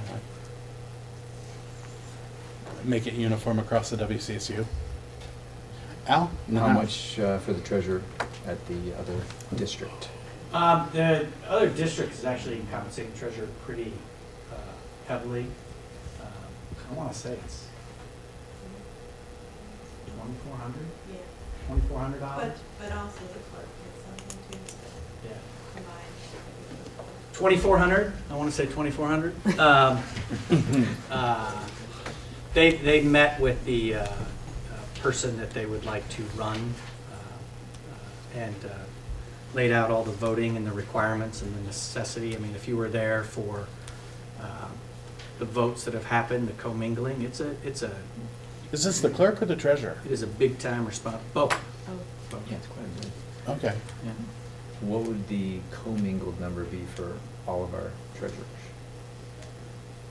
Well, you'd only have one treasurer. You only have one. No, I know that, but right now, like, Oh. Oh, I would have to go back and look at the. I mean, I'm just thinking with Yeah. 2,500, No, I mean, we'd if still you be did- saving money. Sure. Yes, Would be my- yes, you would, because Newbrook pays 2,500 alone, so.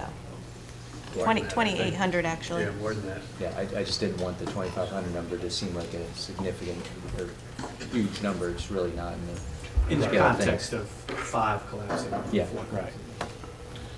How are you next? I move that we set compensation at $2,000 per member and $2,400 for the treasurer in line with comparable compensation at other boards. I think it's not fair that we are not getting compensated for all our time. A lot of people who are not wealthy cannot afford to work on these boards. This is a huge sacrifice for people. And it shows in the makeup of the board that we generally have the upper echelon of the earners sitting on this board. It's not, and it's laughable, right? But it's true, because the people that aren't on the board are even poorer than us. And that $2,000 a year might inspire somebody to run for this board who wouldn't otherwise do it. We're sitting here along with people who are pulling in $150,000 and change a year I'd like to make that. with benefits. Zip. Okay? Are you paying And the we're chair- asking are you people, paying and the chair I'm more? speaking not for myself, because I don't plan on being on this board for much longer. But I am speaking for the people who will have to step up and run this thing in the future. And they deserve at least $2,000 a year. It's an embarrassment to be offered less So than that. just remember, you're going to do 2. One is retroactive and one is forward thinking. So did you make a motion? I made a motion. Can I get a second? I'll second Secretary, he said treasurer. Joe had a clarification. I don't know why the. well, I have 2 questions. One is that for both 2019 and 2020, Yes. and the year going forward? And Absolutely. are you paying the chair differently than the rest of the members? Sure, you can have 2,500. In line with what's standard. What about these 3? Okay. Will you tell me you just had the numbers, what is the average compensation for those positions, and I'll go for that. So you would like to match Right. the River Valley's compensation level? Yeah. That is in this supervisory union? Fair Because enough. I can give you that 2,000 number and the 2,500 numbers. I'd have to look up those other 3. Well, treasurer, we were thinking 2,500, right? I mean, I want to say it's 2,400. Okay, and then clerk has a fair amount of work, That's a also couple times. That's also 2,400. Oh, that, okay, so, And the moderator was back to the nominal amount because that's a one-time thing. Let's call it $500. yeah. So like 500, and then you want to do 2,000 or 2,500, or what do you think? I mean, it's your motion for the clerk and the clerk and the secretary, clerk and the treasurer. Split the difference? Do 25 because, you know why? Yeah, because there's a lot more kids in this Yeah, district. and a lot 25, more. I will go for 2,500, it's fine. Okay, so the motion is to pay the directors 2,000 and the chair 2,500, the clerk and the treasurer each 2,500 a year, and the moderator 500? Sure. Is that the number I heard? I'm trying to write this down and keep track. So that's the motion, Ken seconded it. And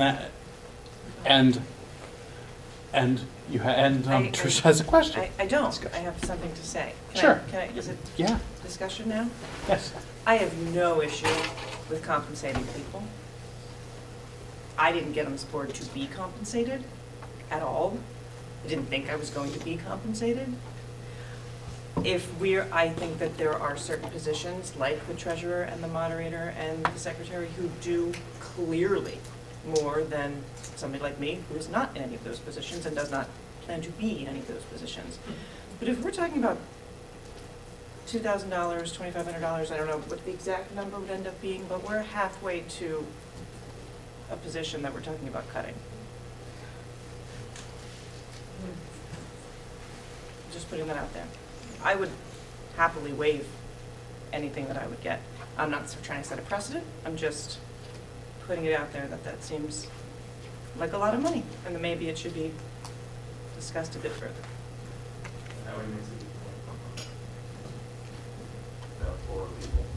Agreed.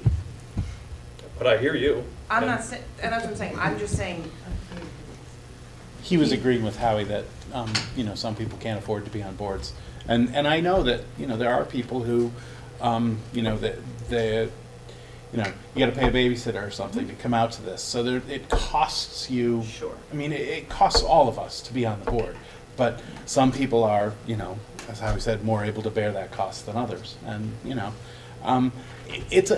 but your point, I totally agree with your point. It's like, where you got to find the happy place where you're Can not. I speak to that? Sure. You can say that because you can afford to. how do you know that? You just said so. And that's simple as that. If you were poor, you wouldn't even be on this board because you couldn't afford it. You couldn't afford to lay out the gas. I have asked people. Well, I'm just saying that the people who are sitting on this board can all afford to be here. We can afford to put gas in our car. We can afford to take the night off of work. We can afford to get the babysitter. That's one thing we all have in common. And I'll tell you that there are a lot of people in this community that don't have that spare money to gas up their car and pay the babysitter. And I'm not saying, like I said, that people shouldn't be compensated. I'm saying that some of the amounts that were being floated out there seemed a bit more than might be necessary. $2,000 a year for a board that meets twice a month? We'll be down to once a month after budget, I think. I just would rather see But, some yeah. of that money go back into the budget if it helps alleviate Well, we're not some going to have a good board unless we are willing to compensate people to sit on it. That's sad. Oh, yeah, you're behind the pillar, Christina. I'm gonna say, I've been on, Christina from Townsend, but I've been on the Townsend School Board multiple times, and I've met twice a month, and I've met once a month, and I get $250 a year. I mean, I think that you're talking over $20,000 now for a board position, which could be a teaching position. So, and I understand that, I'm not well off, but, you don't go on the board for money, and a lot of people go on the board not knowing that they even get compensated. Lindsay and then Cliff. So just quick math on that, if we even have 18 meetings a year, which I think is a stretch, if it were 18, and that's a high number, that's $111 per meeting as a dollar amount, so that you understand the $2,000 individual director is $111 per meeting. If it is as much as 18, if we're going down in meetings, obviously that dollar amount increases. Just so everyone understands what that means. Thanks. Cliff and then Lori.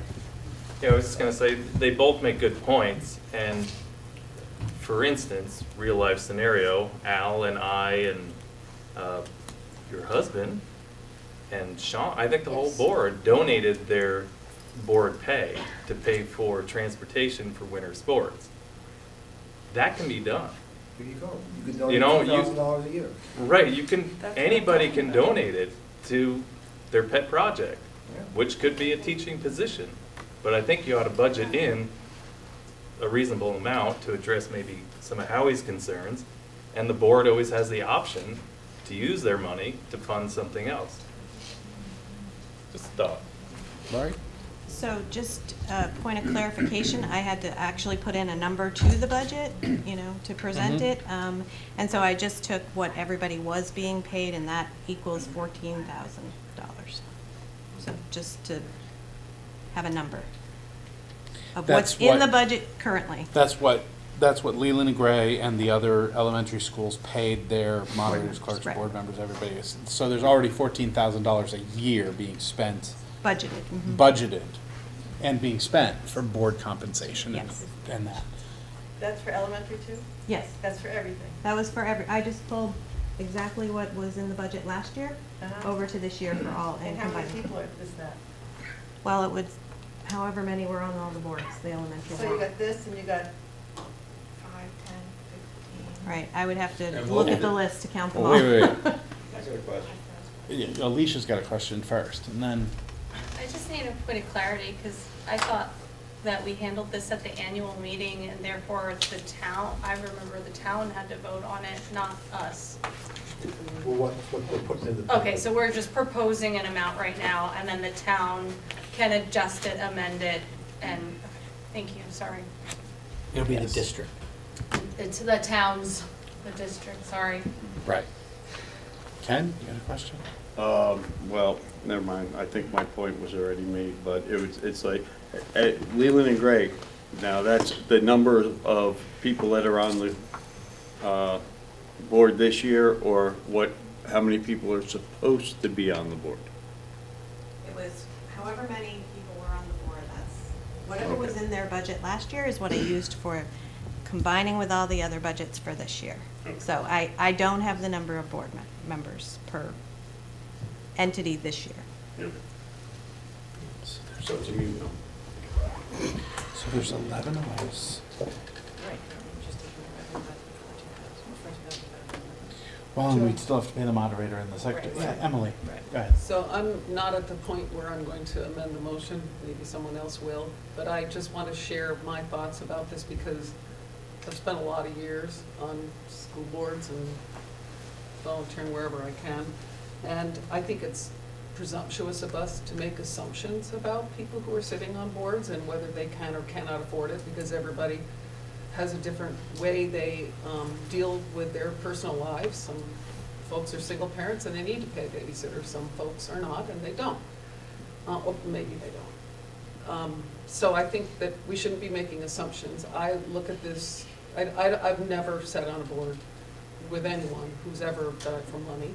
I do think that we should make it fair for folks to be able to afford to do it. I agree with Howie's sentiment about making sure that people can afford to serve on these boards.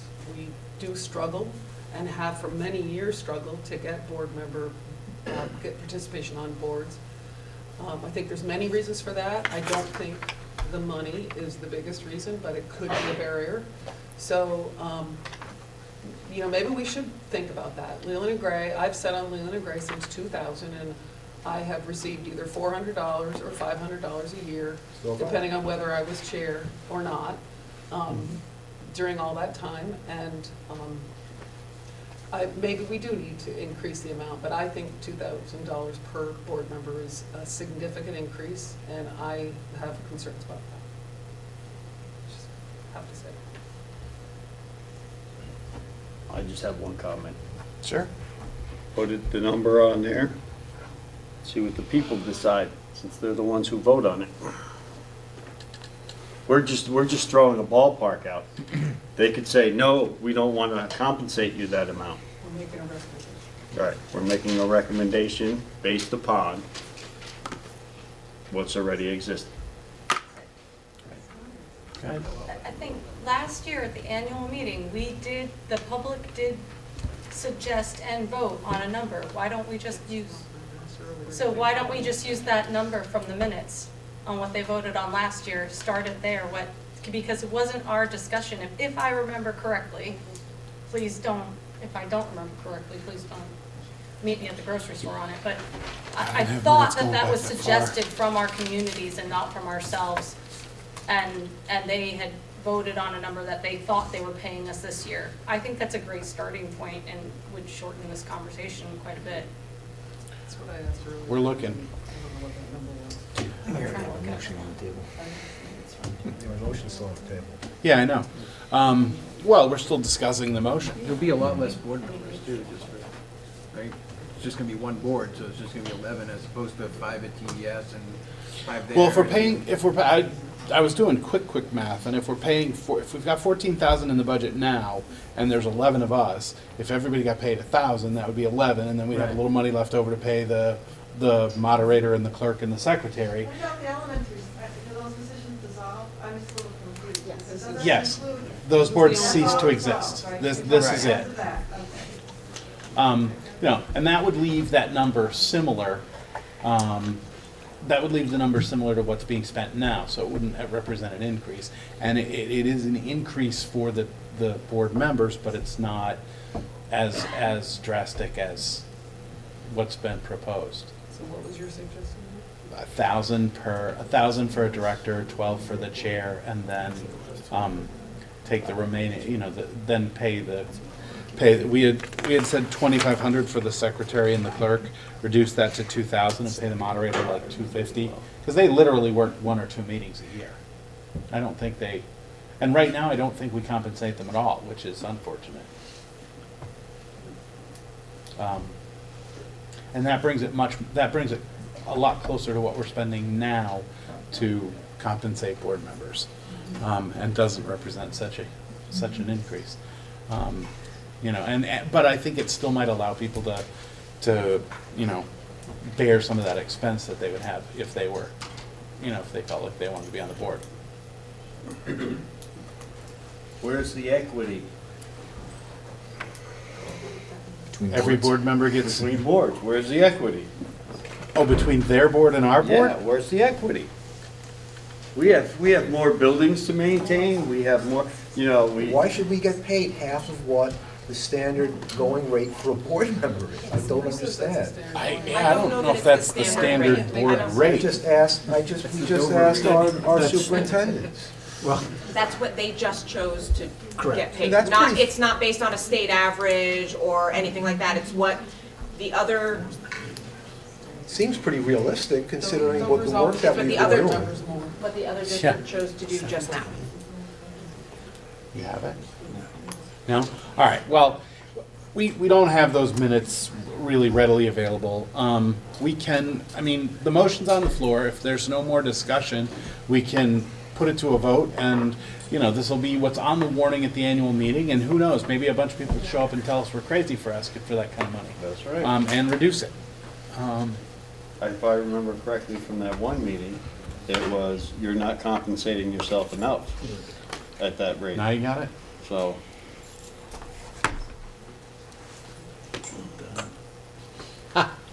Okay, 400, we 500. we put it in as moderator and clerk at 100, treasurer at 5, board at 400, and chair at 5, which mirrors Leland and Gray. That was what we had put into at the first annual meeting. And then we found out we couldn't actually pay ourselves. So, just information. We've changed so much, I would leave it the way they voted on it. Go back to last And then they can start their discussion. Well, that actually turned out not to be binding, right? It wasn't binding, but the community voted on it, so I would just leave it where the community voiced their opinion and start there. Whoever was at the annual meeting. So Yes, sir. I would take Alicia's suggestion for your past work, and then I would have a discussion about your future work. Ooh, that makes sense. What do you think of that, Alicia? You want to amend his motion? I'm not amending any motion. No, she My could motion's amend on the table. call the question. Please. All right. All in favor of compensating board members? Point of order. You have to vote and Oh, that's question. right. I always forget that. Sorry. All right, all in favor of calling the question, please say aye. Aye. Opposed? No. No. No. Explain to me what we're doing. If we call the question, it cuts off debate. So I'm we sorry. can't amend the motion. So We just have to vote on it. we vote on the motion as on the table. There's no more discussion. There's no more debate. If we call the question, so those in favor, an aye vote then ends discussion and the vote happens right away on the motion that's on the floor to pay $2,000, $2,500, and whatever, and that level. If the motion to call the question fails, then we can continue to discuss it. The motion could be amended, and we can still go forward with, discussing it. Okay? So, all in favor of calling the question, please say aye. Aye. Okay, that's 3, 4, 4. Okay, opposed? No. No. It's up to you, Joe. It's up to me. All right, I'll let debate continue. No, nay, motion fails. We can continue to discuss it. So she would like to. Can I move Alicia. to amend? Yes. And if I'm moving, I don't get to discuss it. So I'm going to make my amendment and then I'll give my 2 points. So I move to amend the motion that we propose compensation as per the minutes and recommendation of the communities last year For which fiscal year? for both fiscal years. For which For our past and present offerings on the warning. Wow, that did not sound intelligent. I need to write it down. I move to amend that our proposal be that we compensate the school board members accordingly to our vote that was non-binding in the 2018 annual meeting. Is that better? Essentially, the substance of the motion is that the amounts would be changed to directors are paid $400, the chair is paid $500, and the clerk and secretary. That we propose exactly what the Right, community voted on. it's what it was done at that meeting. Mhm. Help me with the amounts for the secretary and the treasurer. $100 for the moderator and the clerk, and $500 for the treasurer. So that motion, the amendment would change the amounts for both fiscal 2019, which is our past service, and 2020 going forward, to those amounts. Okay? That's the proposed to Gotcha. the town. To propose to the towns that's. Is there a second to that? I second that. Okay? So it's been moved and seconded. Now you get to speak to it first, Okay, because you made so the my motion. point being just that I agree with Howie. I agree that it is a way to encourage more school board participation, to up our rates. Not up our rates, but to offer more compensation to the school board members. I recognize how much it costs in daycare personally. So I do feel that that is a good suggestion. However, I feel like we have changed so many things on this community for what we have said that we would do. I feel that we really need to honor that. And we said that that was what we, even though we didn't know it was binding, we said that's what we would get paid. They voted on it. And that is a starting point. If the community feels differently, they can move to amend it and change it at the annual meeting. But I don't feel that we should be instigating that particular change, especially on back pay. Okay, Can I speak to that? sure. I totally disagree with you. It'll never get changed on the floor. Nobody's going to speak up there to give us a raise. Okay, I've been serving also on the Legal and Grade Board for 15 years at $400 a year.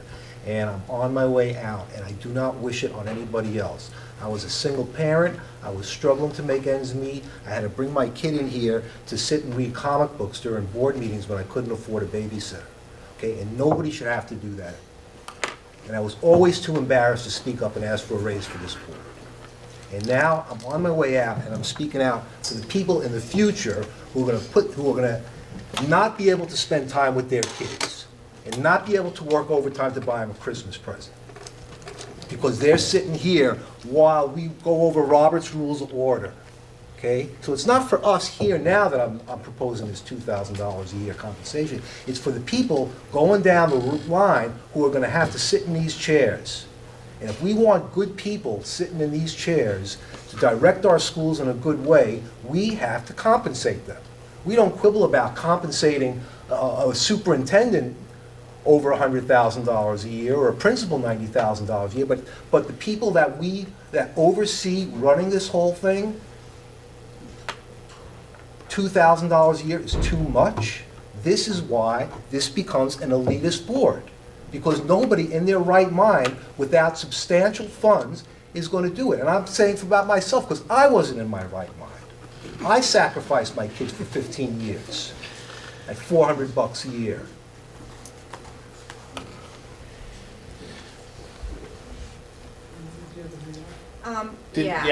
So $2,000, if we, just doing, again, guesstimate math here, 18 meetings at about 2 hours gives you 36 hours. Bump it up to even 40 hours, $2,000 divided by 40 hours is $50 an hour.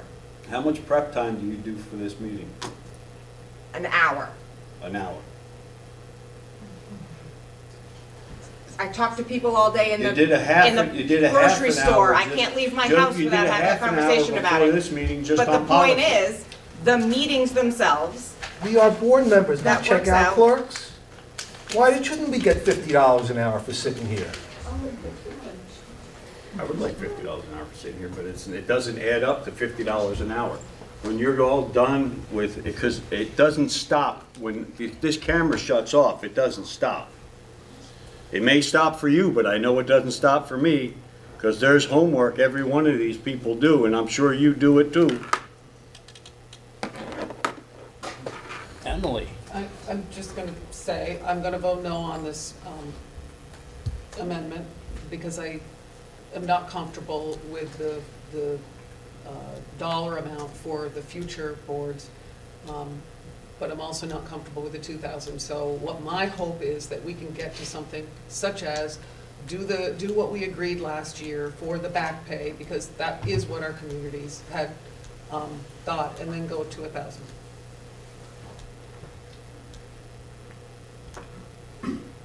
Any discussion? Anything else? We could vote on the amendment. Or I can amend the amendment. No matter what we do, I want to see what the board wants to do, so. no matter what we decide here, they decide at the meeting. Right. Right, we recommend. Right, we recommend. There's lots of things that this board has recommended that a lot of people in the public didn't like. That if they had a chance to vote it down, they would have voted it down. And maybe it'll just be your salary, so don't worry about it. Let the people decide. Cost me $65 an hour to get my car fixed. Okay, so are we ready to vote on the amendment? All right, all in favor of the amendment changing the amounts to the ones from our first annual meeting, please say aye. Aye. Opposed? Nay. Nay. Okay, the amendment fails. So we're back to the original motion now of 2,000, 2,500, and such. Quick discussion on that? Okay. All in favor of the original motion then of 2,000 per director, 2,500 for the chair, 2,500 for the clerk and treasurer, and 500 for the moderator, please say aye. Aye. Opposed? No. Okay. Is it you for aye? You for nay? I'm also a nay. I'm not comfortable with that level. So that fails. Damn it. Emily, did you want to make a motion? Mix ourselves up a little. Yeah, it's like Girls and boys. girls versus boys. Well, Gays I and voted for the gays. girls. And having to sit over here. I just don't understand why you can't let the public decide. Because no matter what, you could say $1 million per person and the public still decides. You could say $1 a person, and the public could say, yeah, we're all for that. If we say $1 million, everybody will show up to the annual meeting. Okay, Get a Emily, you want to really make a good motion? turnout. Yes, I'd like to make a motion that we compensate the board, the directors, $1,000 for this upcoming year each, and I forgot what we had for the others. For the, 2,000 for the treasurer, I think we had a number. Throw those numbers back out, and I. 2,000 for the motion. treasurer, 2,000 for the clerk, 250 for the moderator, 1,000 per board member. 250. Right, 250. What did I say? I just want to make sure. Okay, How much for the treasurer? 2,000.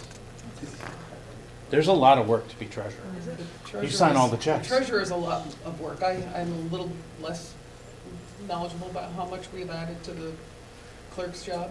They commingle all the ballots, and there's So that's numerous, additional and there's duties. upcoming special meetings, and they work with the rest of the town clerks for all those. The clerk has a fairly big Okay. job. And then it was 1,000 per director, and so And then- 1,200 for the chair? Or- Yes. Okay. And then the compensation last year, as we had set for, it retroactive. 400, 500, and, what, okay. Same as we had agreed at our last annual meeting, that the voters agreed to at our last annual meeting. Okay. Is there a second for that motion?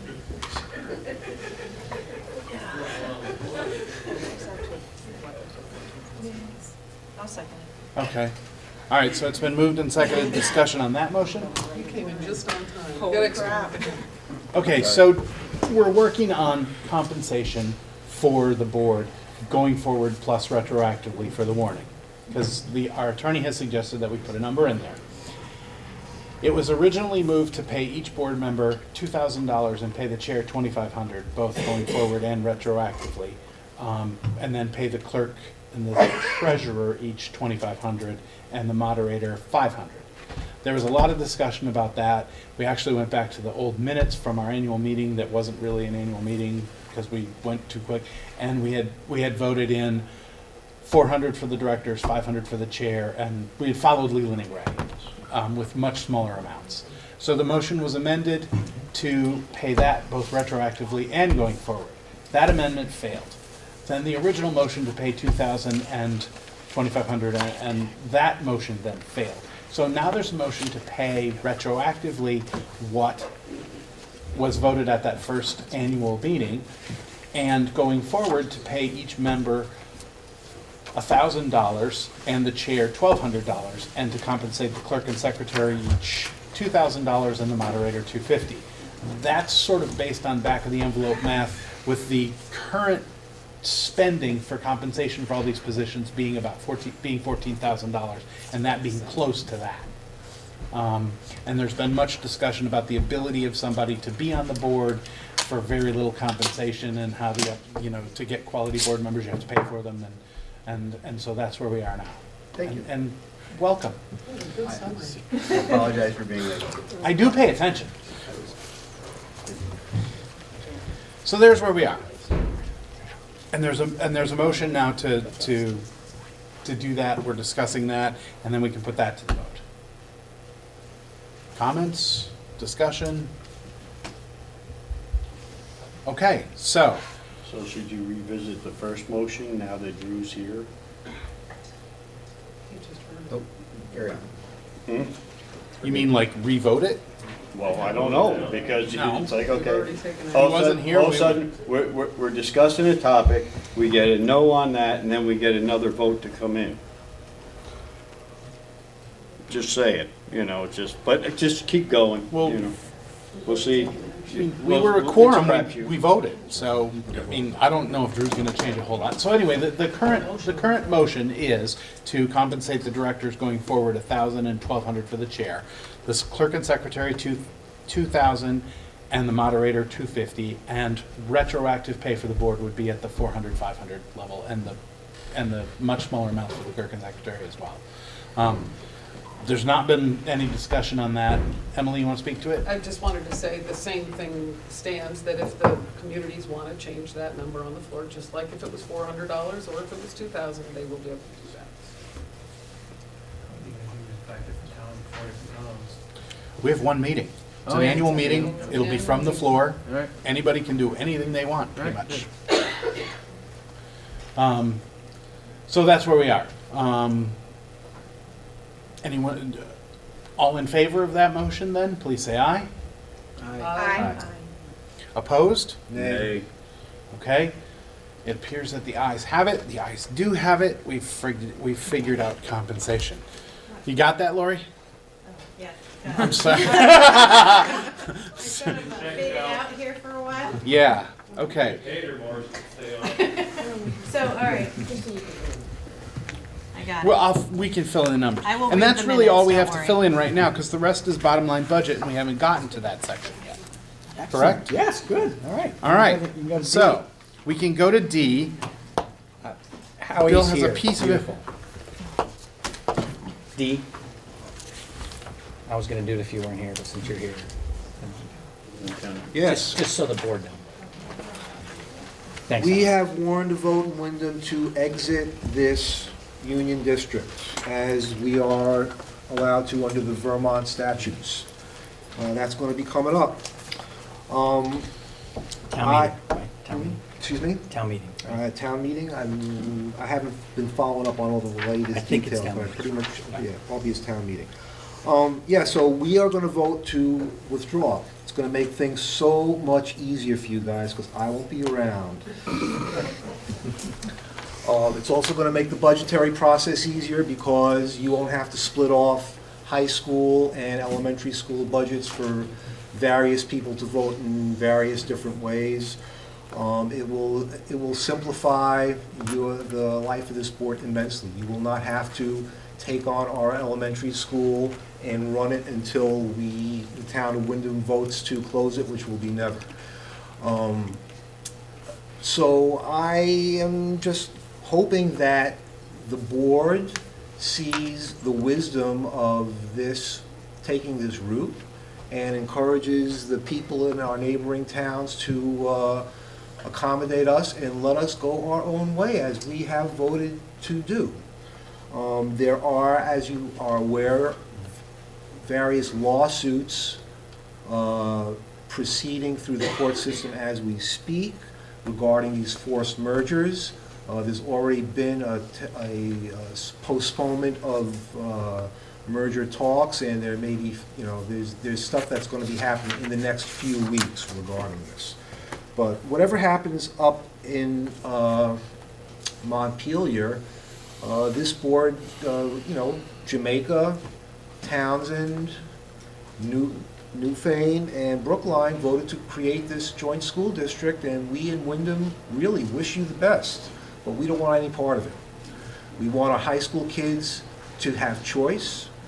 When we joined the Leland and Gray Union District, we were promised that our kids in North Windham could freely attend Green Mountain from 7 to 12. That was a promise that was long ago broken, but we don't hold it against anybody. We just want to have control of our kids at our school, as we are entitled to under the Vermont Constitution.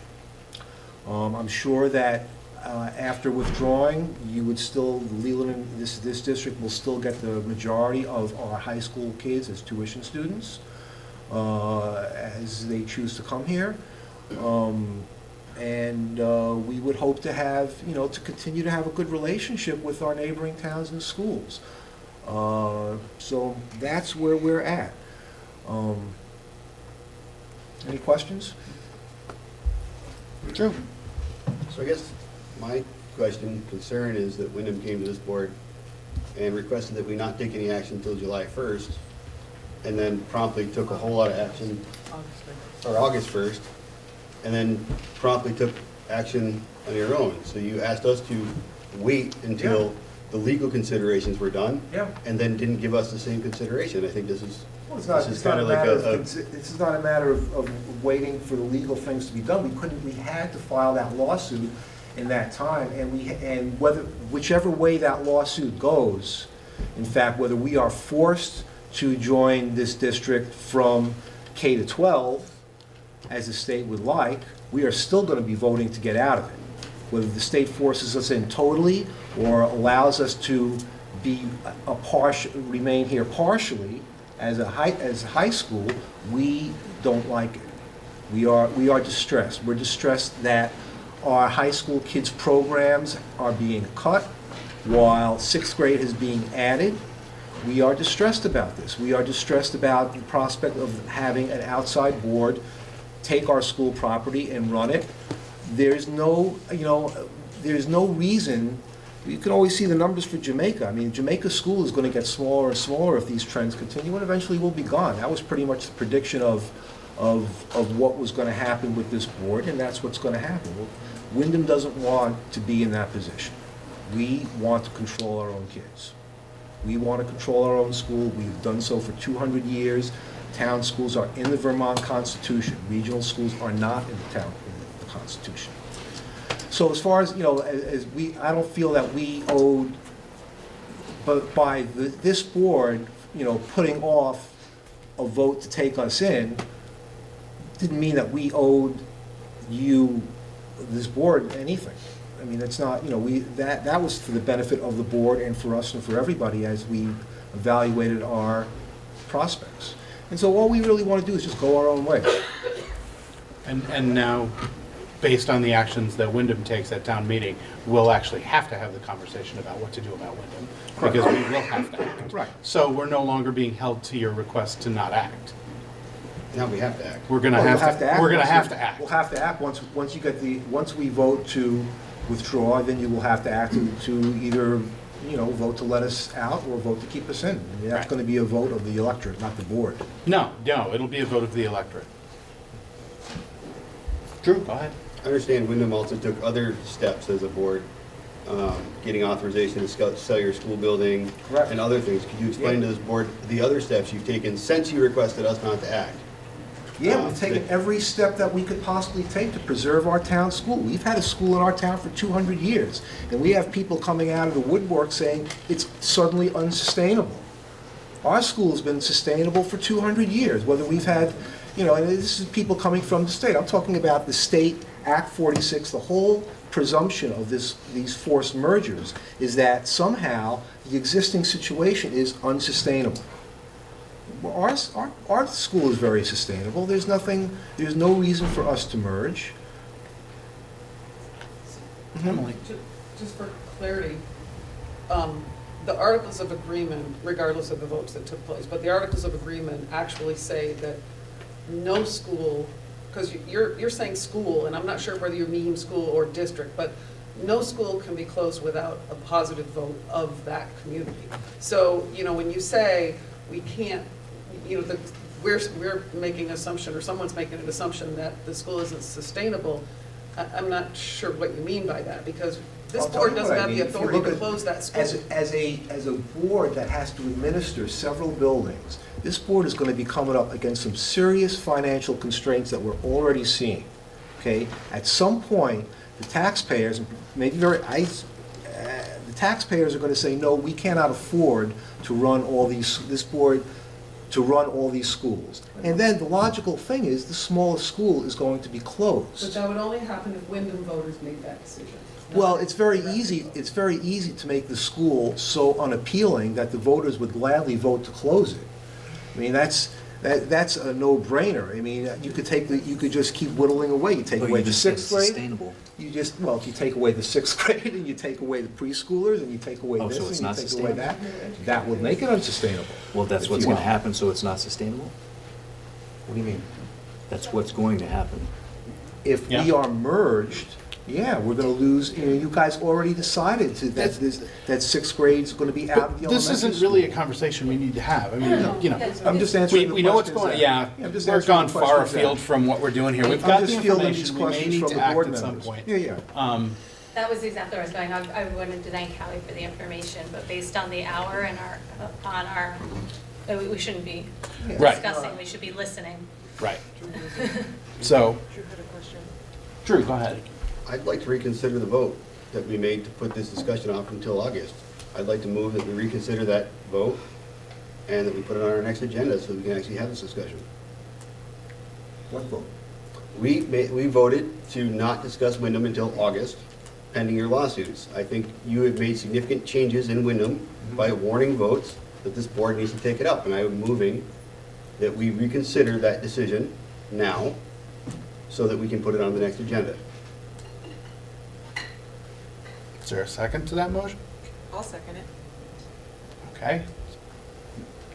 Do you have more that you'd like to speak to, Drew? No, I think the circumstances have changed since we made that decision. Windham has taken several steps and warned a vote to get out of the Leland and Gray district. That was never presented to us as information when we made the decision to put off this discussion. I think now this has a real impact on our entire district. If Windham leaves the Leland and Gray district, that means we're going to have potentially less students, less revenue. There's an impact, and I don't think we can just ignore that like they've requested us to do until August. So I believe that we should be bringing this up at our next meeting and looking at what these impacts really could be, so that on town meeting, after town meeting, when we have these discussions, we can explain to the public what the effect of Windham's warrant vote is, and how that's going to affect their students, how they're going to affect their I'll tax second dollars. that. I'll second your motion. Lindsay already seconded it. So I'll support your motion. Okay. Emily? Can someone remind me what the motion was? Was the motion to not take action or The not motion discuss? was to because- table Wyndham's discussions about Wyndham. So it was to not even discuss. Right. What the potentials are, because actually between now and town meeting, there's really not, we can discuss it all we want, I guess, if we've done this, but until town meeting happens and Windham takes their vote, we really wouldn't know what direction we would go. Drew? By opening this discussion back up, we could ask our administration to provide us with the information that we need to have this discussion. By taking this off the table and putting it back in front of us, we can ask the administration, what would it look like if Wyndham's a full choice district and we did not get any of their high school students, if we did not get any of their 7 through 12s, what would that look like to our budget? How would it affect our school? If we leave this on the table until August, then we shouldn't be discussing this. That's why I'm asking that we take it off the table. Let's get the information. Let's task our administration with showing us what does this have for impact on our district.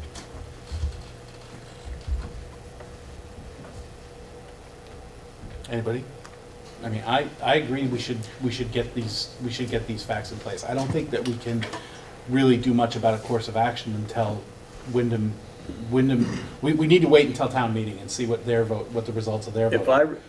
Because if they vote to leave Leland and Gray Union, then we have to warn a vote of the other Leland and Gray Union towns to allow them to leave.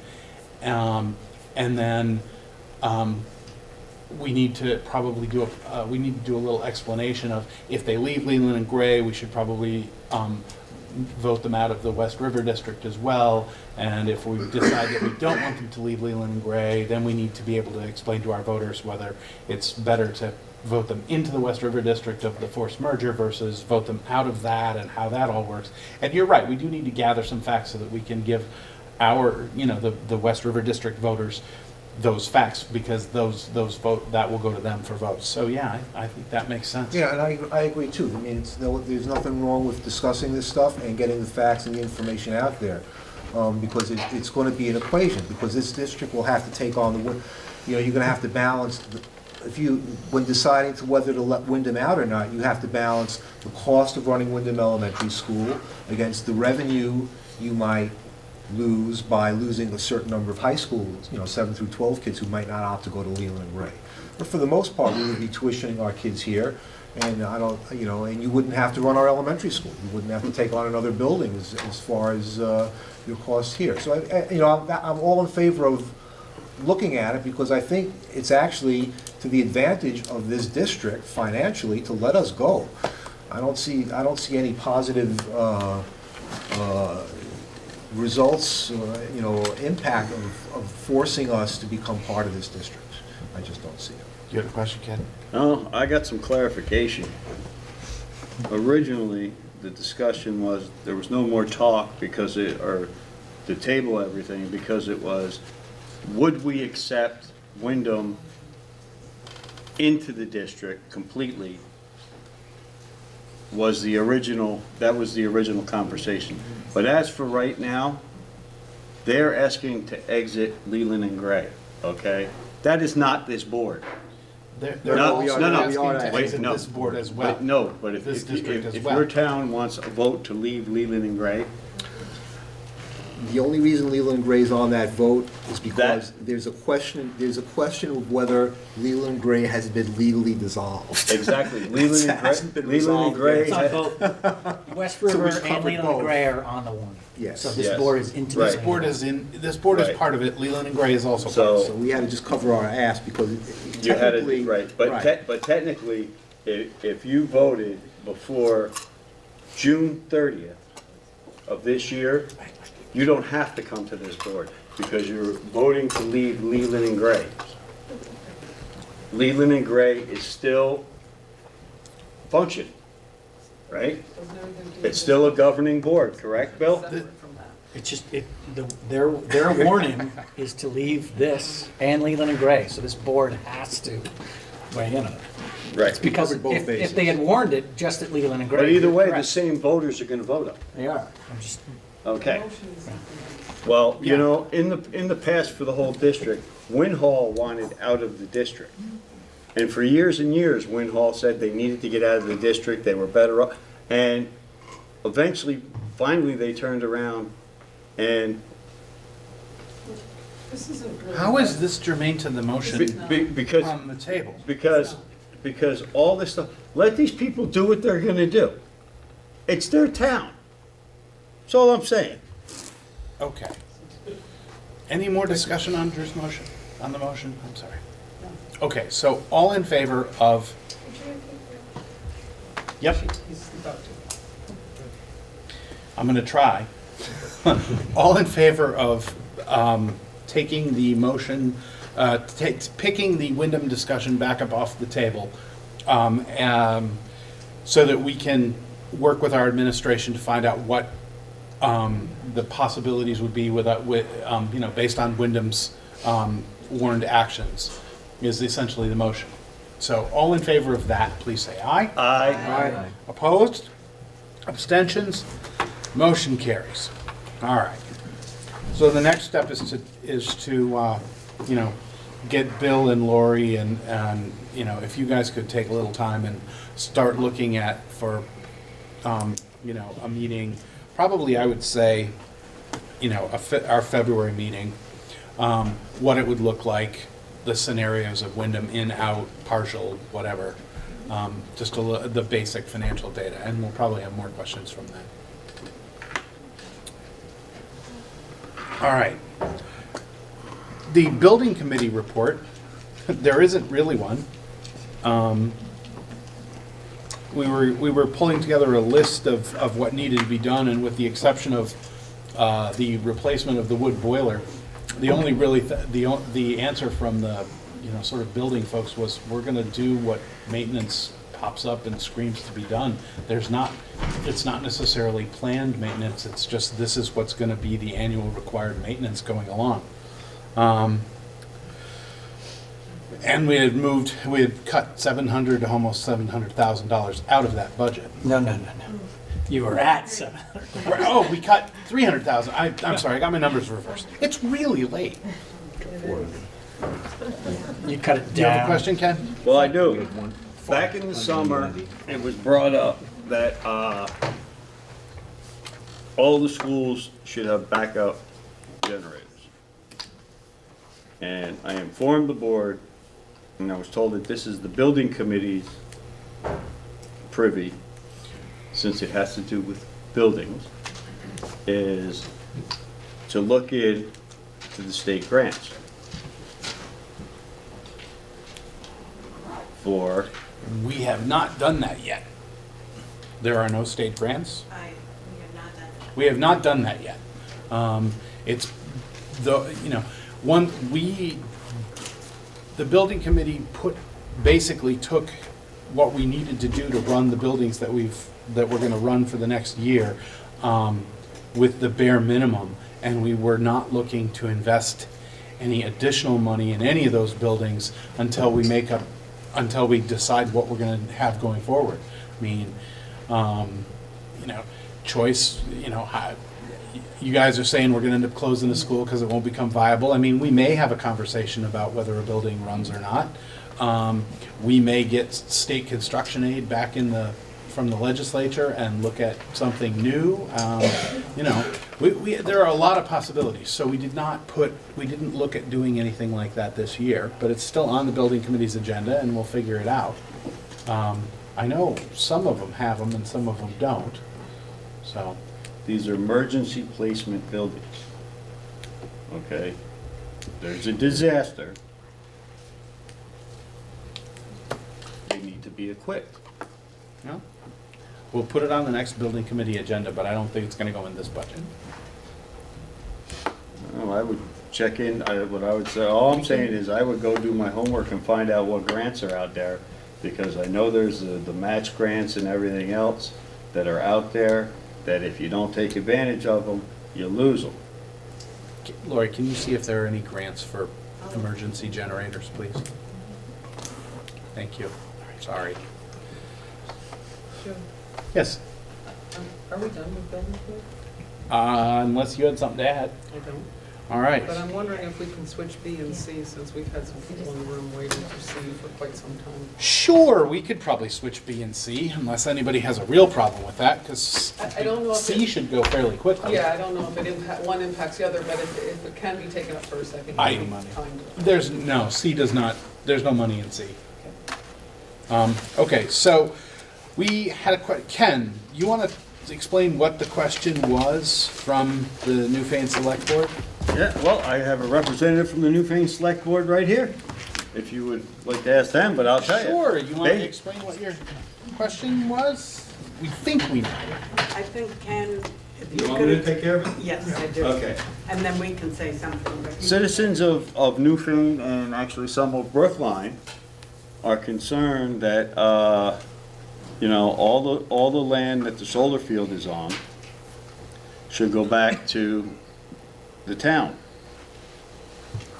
And the reason being for that is when this whole vote came about, there was no solar field there. By law, the way it reads is properties need to be transferred over by. It doesn't say in the article if you can sell or buy more properties in between. It says by the 9th, they have to be sold, or by June 30th. By June 2019, 30th, 2019, the properties have to be transferred. It doesn't say that. What happens if a school district buys some property or had plans to get rid of some property? So that solar field should be exempt from that for the fact of, there's two reasons. One is it doesn't belong to the Newfane School District. It does not belong to the Brookline School District. It belongs to the Joint Contract Board, which is a completely different entity, number one. And number two, that according to the lawyer, any property that, and real or whatever, or March of 2017, that existed in March 2017, needs to be transferred over to the district. My thing is, the solar field was not there in March 2017. So Sure. legally, it wasn't voted on. Sure, you can. The joint contract board is just exactly what it says it is. A joint contract board, they don't own property. That's right, we don't own property. So you just said that it's a. We do own a lease, ownership we of do the own a lease joint payment board, though, but it's for that not. property. The Newfane School District owns that, at this point in time, owns that property, because the Newfane School District bought that property. It's run right now by a joint contract board as of this date, which will change. But it's a It did property not, owned by the it did not Newfane School exist District. when the merger vote took place. It's not my point, Ken. No, it's my point. My point is, you can't say that this is an asset for the new district when it wasn't there when you voted on it. You did do this, or? No. Okay. Okay, True. was that the law, the legal opinion? Well, no, the legal opinion was any existing property as of the vote had to be turned over to the new district for $1. Are you discussing the property or the solar panels? The property has been part of the school district for a significant amount of time before. But the whatever date is contract, here. but the contract for the solar panels, okay, is something completely different. The town would like the property back, which I've explained that if the school closes for any reason, or if it's not used for a school, it will go back to the town for $1. That is what, is how it's supposed to work, correct? Okay, now,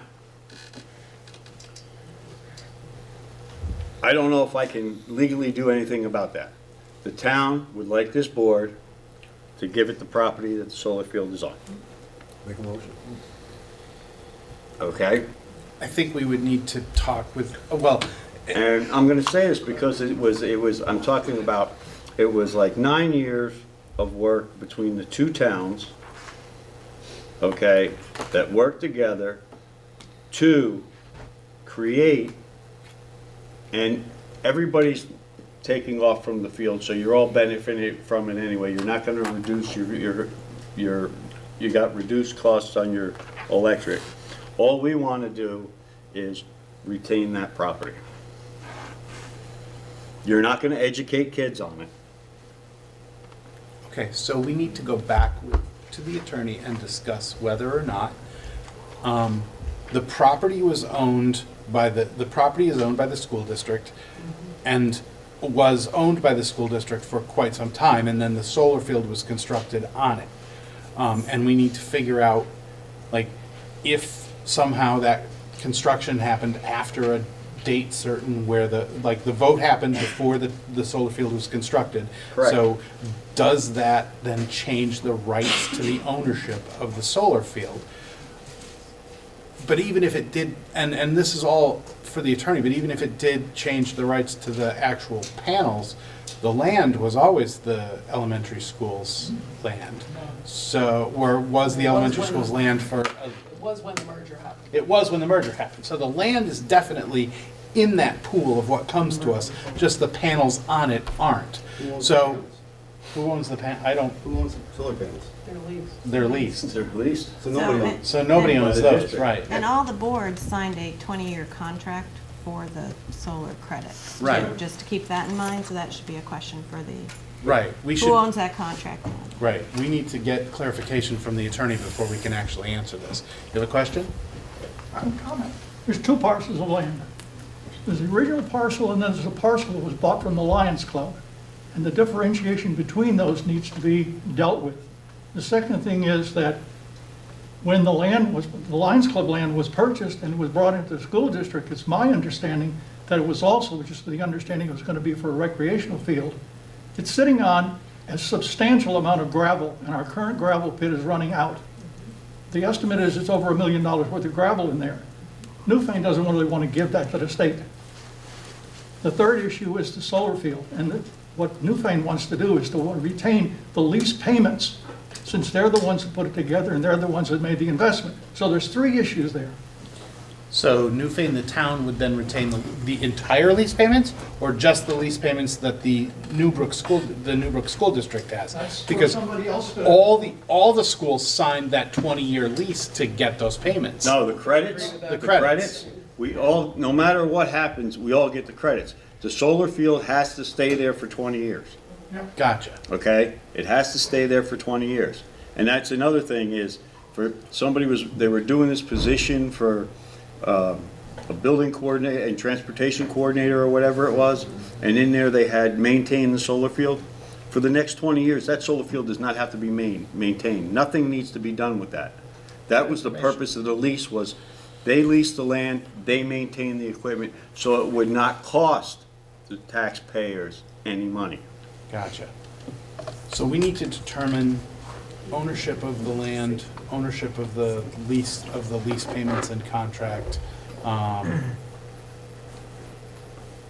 Were there Go any ahead. covenants on the utilization of that land when it was bought from the Lions Club? Check the deed. We're gonna have that do it. You have a comment? Comment. I'm on the, I know you're on the select board. Does the select board have an attorney working on this? no, not right now.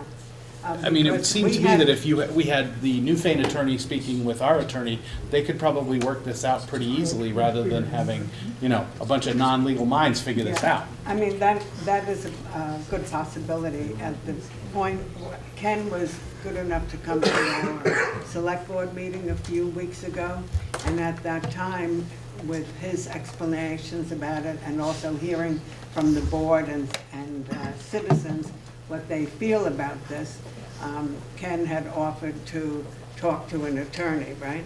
All right, well, this board already Yes. contacted the attorney. Yeah, but I can certainly suggest that we can contact our attorney too. If that's what you were asking. That would be by far the cleanest. That would be the cleanest way. I mean, that way your board can communicate to your attorney Right. exactly what it is you're looking for Right. as a I resolution, had asked and that they can question. figure out whether that's even possible. Yeah, I had asked that question with the board about, a while ago, but it was sort of put on hold because we wanted to have Ken come in. But Ken knows all the details about this. And I don't know all the details, it's confusing to me, but I can tell you a few things. Number one, people have asked, well, anybody who voted for Act 46, didn't they know that the land would be sold? Truthfully, I spoke up at the select board meeting just for myself, saying, no, I did not know that. And in conversations with many, many residents that we all have had, select board members have had, there's a big confusion about this, because when people, if they voted for Act 46 at that time, they were voting on the philosophies and the principles about education and merging schools for education. Most people did not have any awareness or did not read or remember the part about, oh, well, if the schools merge, then the land is taken away. And so there's a lot of upset right now in the town when we are now seemingly understanding that if the schools merge as of July 1st, and this, within the Act 46 regulations, that land can be taken away and it can't belong to Newfane anymore. And the last thing I want to say is, in reading several articles that have been printed in the Brattleboro Reform in the last few weeks about the upsets, the pros and cons about Act 46, there was one article where it stated that whole group of towns that are wanting to sue the state because of Act 46, and they mentioned there that is, in their point of view, with the attorneys who are representing them, that taking land away from a school, if it's going to be closed down, is actually illegal. So I'm not an attorney, I don't know, but I know that that's being presented up in this Montpelier. Taking land away from a school if it's being closed down? If the school is being closed down and the school is on property that is owned by the town, they are saying that the attorneys are going to bring this up as something that is illegal, to take land away from a town. Our articles, which govern the new district, specifically state that if the school is no longer used for education purposes, that the town, it goes back to the town for $1. The town has right of first refusal. They could theoretically refuse to take the property if they didn't want the liability of having a school building for some reason, but if we don't use the property for education, it goes back to the town for $1. So we don't retain it or sell it for mineral rights or something. Correct, Ken? We are not clear about it, I can only tell you that. We are not clear about it in the town of Newfane, what would happen to our land, and that's where we're sitting here at whatever, 9:30 at night, just to express that. I know there are certain provisions with a lot of that property that, for example, which if this district takes over that property, there's certain guidelines they have to follow that were put in to and actually some of them were in good faith with the Lions Club. For We'll have to example, the look at those pavilion covenants in those deeds. and the ball field have to stay. You know something, Bob? Not really, but I want to just lob another grenade into if we're going to be speaking with the board's attorney around the conveyance of property through this process. Leland and Gray does not own all of our land. There's a 99-year lease from the town of Townsend for where our soccer, baseball, and I believe the lower softball field is as well. Correct. That was a lease to Leland and Gray.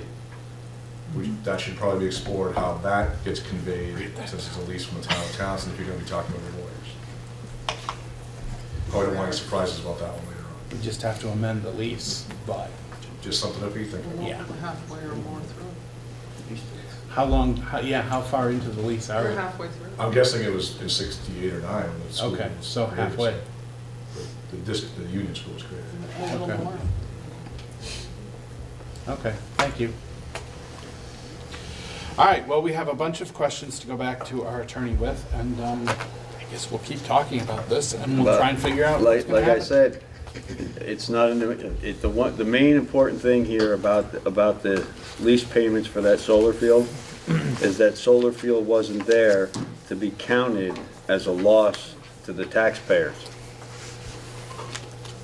at the time of the vote, therefore, it should be grandfathered back to the town.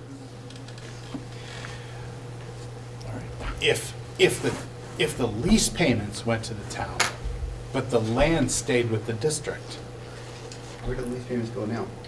the lease payments go to the Newfane School District, right? Right now, they go to the joint contract board. Yes, they're counted in your revenues for this budget that I am going to Okay. present. Are there any? How much is it? And another That's a thing, great somebody had brought up Yeah. that Newfane has these hundreds of thousands of dollars in debt that the new district is absorbing. The only debt this board has to absorb is the last two payments of the heat exchangers, which is 120-something thousand, right? 120, Okay. 132. All right, well, we'll In get the 2 yearly clarification and find a path forward. Paid it ourselves. Can we go back to B? Thank you. Sorry we made you wait so long. Didn't think it was a long agenda before that. You're at 7:45 right now, Bob. Yeah, we're at 7:45 right now. Thanks for stalling so I could get here. I just wanted to make sure you were here for the fun. Appreciate it. Okay, budget presentation. Lori, please. All right. Second here, okay. Somebody clicking I got for it, me? I got it. You're clicking for me? Am I Okay. here? Do you want to find me? All right. What?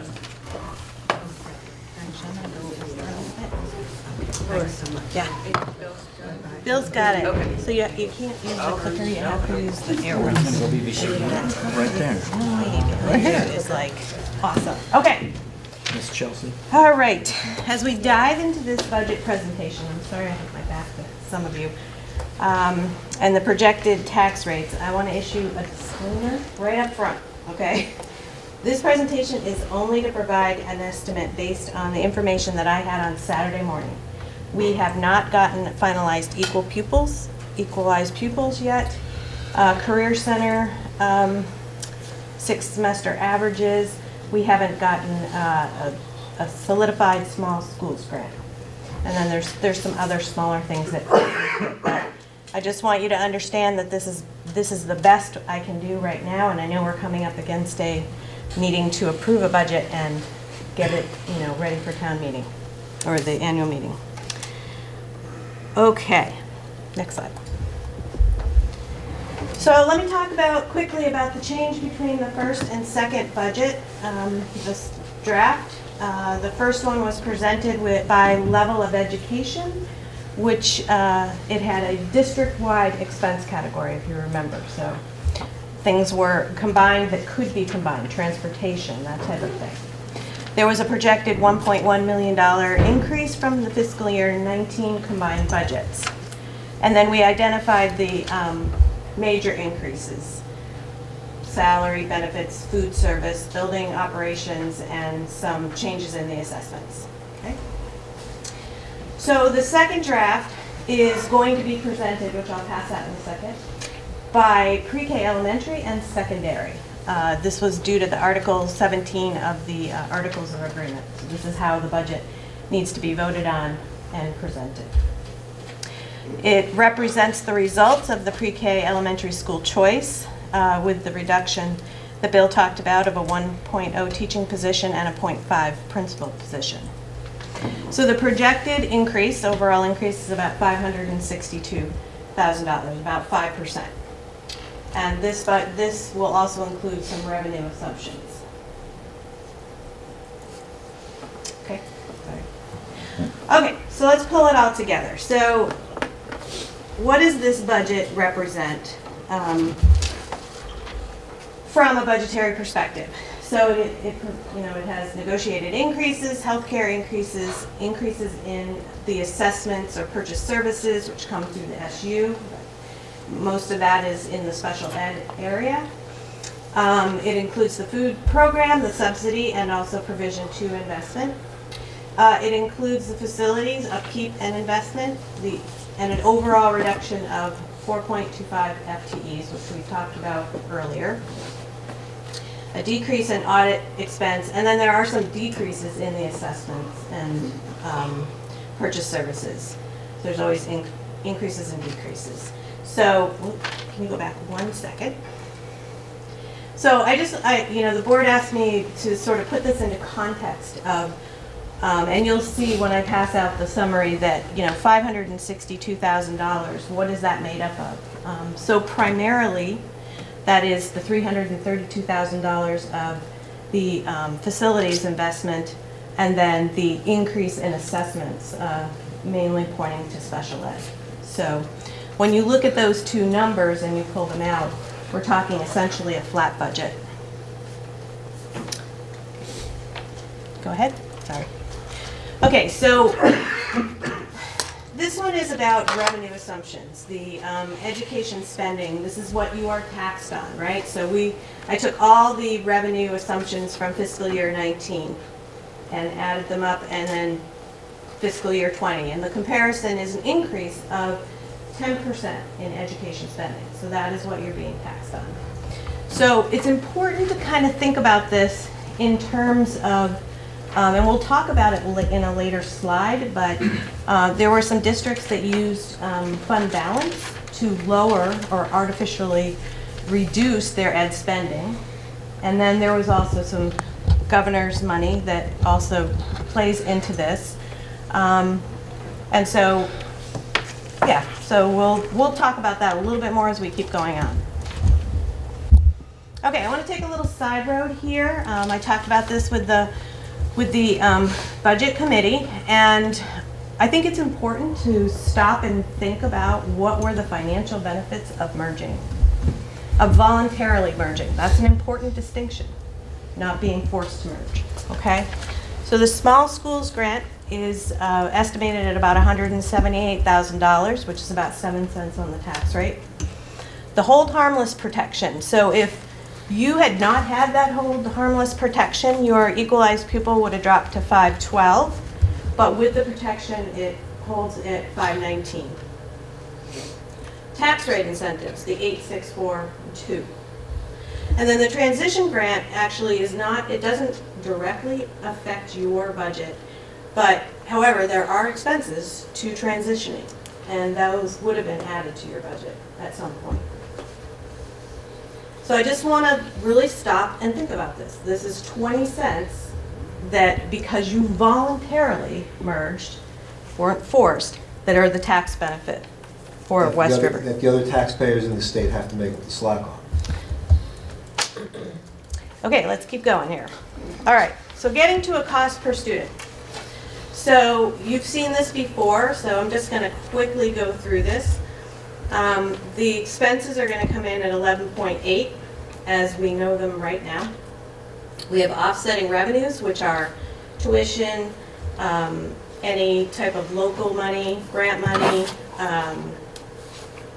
I think of what the other big ones are.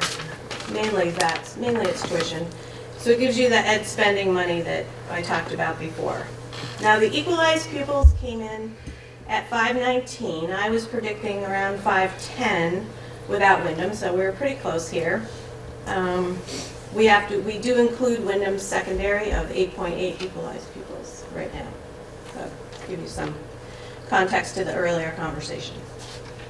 So the cost per student at this point is $20,000. That's district-wide. It's for the district. The threshold was set at 18.3. That has not changed, but could change. So the amount that you're over the threshold is $1,800. That is what you are being double taxed on. Okay? So everybody understands the penalty. There are some exclusions to that we can take. I did include later, or maybe the next meeting, I have a document that I need the board to approve so that I can get the wood heat boiler system a state-approved project, so then we'll be able to take some of the exclusion money. So that reduces your penalty. So it gets us to a cost per student of $21,460. Okay, so now we work it down through the tax rate, right? So the yield, which could change, is at 10,666, and that gives you the unified tax rate of $2.01. Okay, so I just want to talk about going back to the slide that I was talking about before. That would have been $2.21 had you been forced to merge. Okay, then we take the 8 cents off for the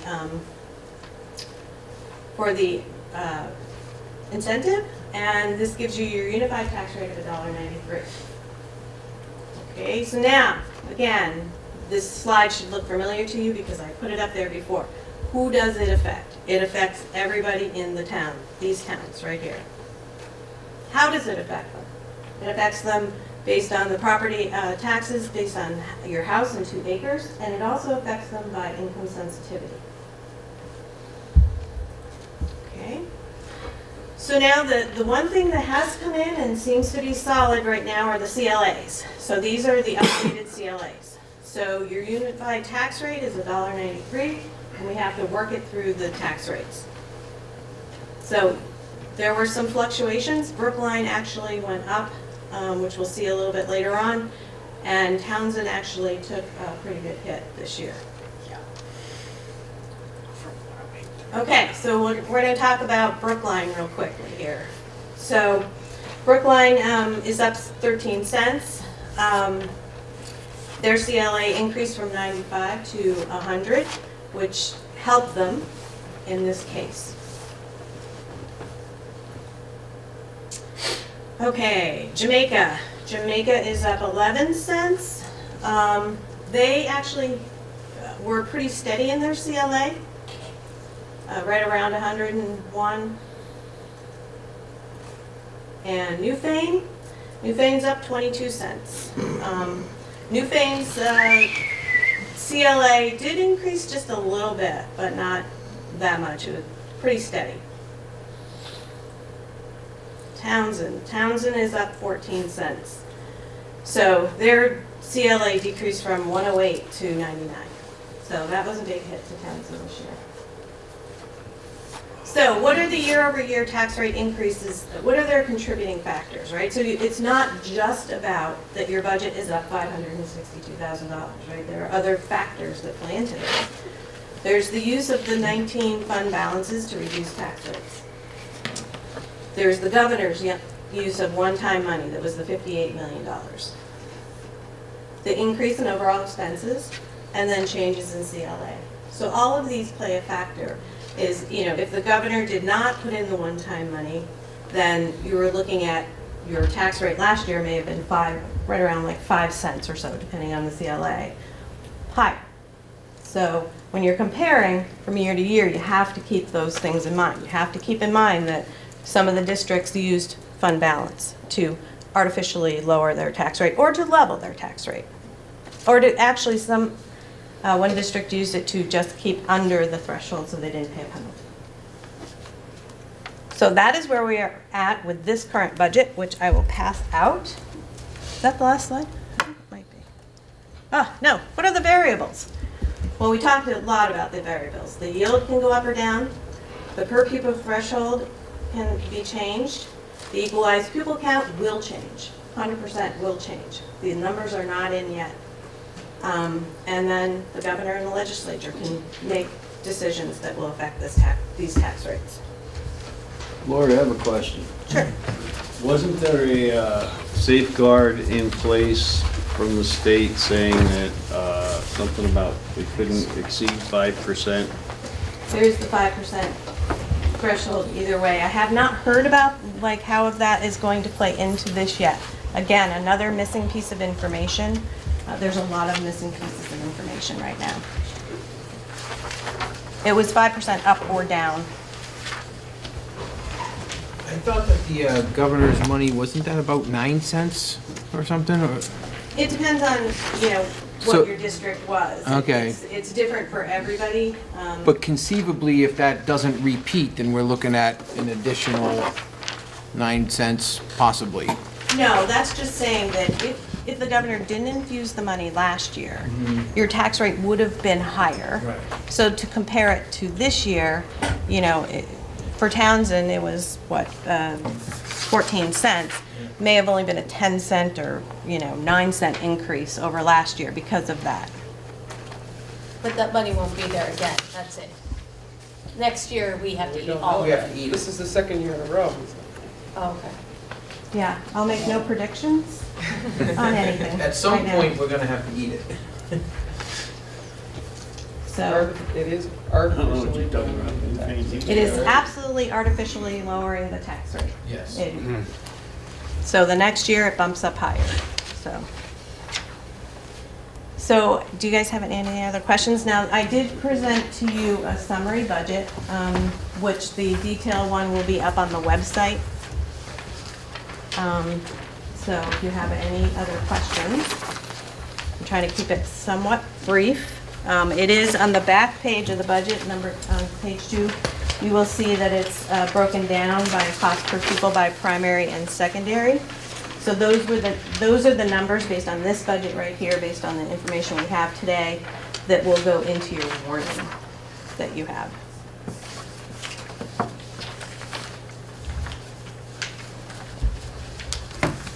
Oh, I see. Thanks, Lori. You're welcome. Okay, can we revisit that compensation thing? 'Cause I want to still be able to afford to live in this district.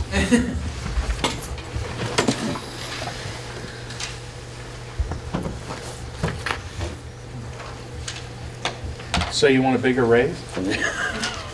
Yeah. Cover your taxes? Overall benefit, 12% hike. So when you're done looking at that, and if you have any other, I'm happy to answer questions, but just to move things along a little bit, I did have some other things. 2 of them could be tabled, but 1 has to be done tonight. What is it that has to be done? The announced tuition. Okay. Okay, so we're recommending that your announced tuition for elementary is $14,000 and for your secondary, $17,400. So if the board approves those numbers, if you could make a motion, and then Bill has already actually signed it, which is good. I put it in front of him to sign, so I could upload it tomorrow. Are there changes from, are these different than last year's? So last year, your announced tuition for secondary was $17,000, and the elementaries were different, so. Ours was around 14 and change. Right, yeah. I think 13.5 was maybe, Townsend maybe, I think? No, I don't think there was any lower. Yeah, there was one that was a little lower than 14, so I put everybody at 14, which was reasonable. Last year. I don't think so Why is- last year. Why is that number so much lower than the state threshold and our actual costs? It's a number that is, it's one, Allowable. it's part of the allowable, but it also, you don't want to necessarily price yourself out. So the reason I recommend 17.4 for tuition for Leland and Gray is because of the Burr and Burton rate. What are they charging? 17.5 or 490. 490, yeah. So we're right under Burr and Burton. So I wanted to keep it under Burr and Burton's rate. Seems reasonable. Okay. And 13.9 is the average elementary tuition. Okay. Any more questions about that? I'll make a motion to set those tuition rates both at elementary and Second. secondary. Okay, it's been moved and seconded to set the tuition rates at 17.4 for secondary and 14 for elementary. Any further discussion? Seeing none, all in favor, please say aye. Aye. Opposed? Abstentions? Sign that, will you? Good. Give to Lori. All right. Due tomorrow. So the Due other- tomorrow. The Okay. other That two was the things, Joe, that I Yeah. have are the acknowledgement of assumption for taking on the Leland and Gray debt. This board needs to sign this for the Vermont Bond Bank. But we can do that next time if it's not critical to a deadline right now, except July 1st, really. And then the other thing is about the furnace, which both could be done next meeting if you so choose. These are, I don't see these as particularly long items. Right? Okay. I mean, we might as well get them done, right? Do people have questions on the budget as presented? I mean, do we want to, Yeah, it's too high. Yeah. questions? Sorry, Lori. You know I'm going there. Okay, so this is the acknowledgement of assumption, and it essentially just says that we assume the assets and liabilities of the following school districts: Brookline, Jamaica, Newfane, Newbrook, Townsend, and Leland and Gray. And then it just talks about and then it lists the liabilities for the Vermont Municipal Bond Bank, which is the Leland and Gray serial bond maturing in 2028. And we just all have to sign it as long as we're in agreement with assuming it.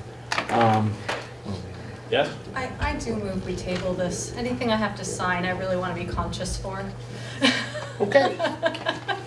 I don't think you have to actually move to table. We can just agree to take this up at the next meeting by consensus. I don't think anybody wants to push it through. I just figured it'd be quick. Agreed. So put that off until the next meeting. Sorry, Lori. Same thing with the boiler. Same thing with the boiler. What, I mean, as long as you don't need it, we can put it off. So back to the budget. We've had the presentation. Do we want, questions? We got the comment of it's too high. Yes, M. I'm picking up another conversation. Oh, you guys are very close to the mic.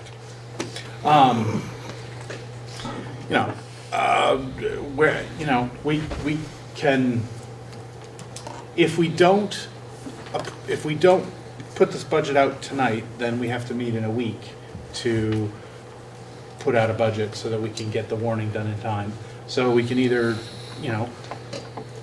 get through tonight and put out a budget, or we can, think about it for another week and put out a budget next week. Well, we can either rework it now, or we could rework it after the voters vote it down. Because I don't see this budget passing. We can say that about every budget. Well, no, we are on top of, on top of the increases in the tax rates by the state, we have our own increase. It's one thing to be able to go to the voters and say, hey, look, this is not our fault, we kept our budget level. Your taxes are going up because of Montpelier, but we're going to the voters and saying, hey, our enrollment didn't go up, but here our expenses just went up $500,000, and I don't think it's gonna fly. So, maybe, whatever you could say about the pros and cons of what's in it is all fine and dandy, but I just don't think it's gonna pass. Okay. Alicia? Joe, I suggest based on the hour and the fact that we don't even have the whole itemized budget in front of us, we need to go on the webpage that we, as much as I don't want another meeting, and I'm sure everyone else doesn't want to hear this, I think it would be responsible of us to take a week, marinate on it, look at it with fresh eyes on the full scale, and then meet again. Thoughts? Hate to say it, but we gotta meet on it again. There's got, I mean, this is, you know, All right. 21st, folks. See you in a week. Given, given how late it is, how much of the rest of this can we put on that week too? Do you need any of the executive session? Yes. Okay, we need a brief executive session. We can put the superintendent's review off until next meeting, for a week. But Bill still needs his contractual executive session. We can push off the consent agenda. Ken, these policies, they've been warned, we just have to adopt them, right? There's no discussion. We could probably take those 3 votes. yes, the warned ones, yes, that's correct. There are 3, Oh, no, these three were not warned. Are they? No, these were not warned, right? 20? 20, they were 21, and warned at 22 the are last warned. meeting. Oh, yes, no, these were. They're just being adopted Yes, tonight. okay, we just need So to, it's a yes. quick, I'll make a motion that we adopt A20, A21, and A22. I will second that motion. any discussion on that motion to adopt those 3 policies that we warned last month? Nope, if you second it, it's good for me. I just have one quick thing. Bill, the procedure for warning, or for posting agendas and well, I know minutes are just on the website, but agendas, where are they gonna be posted? We post them in all the places that you guys currently post your stuff. So it's gonna be at every school building We do school. and every town hall? Well, and we send it to every town hall. I can't promise. Okay, right, that's fine, as long as they're sent to every town hall. Yeah. And yeah, up those at are your 2. office, correct? My office, every school, and every town hall. Awesome.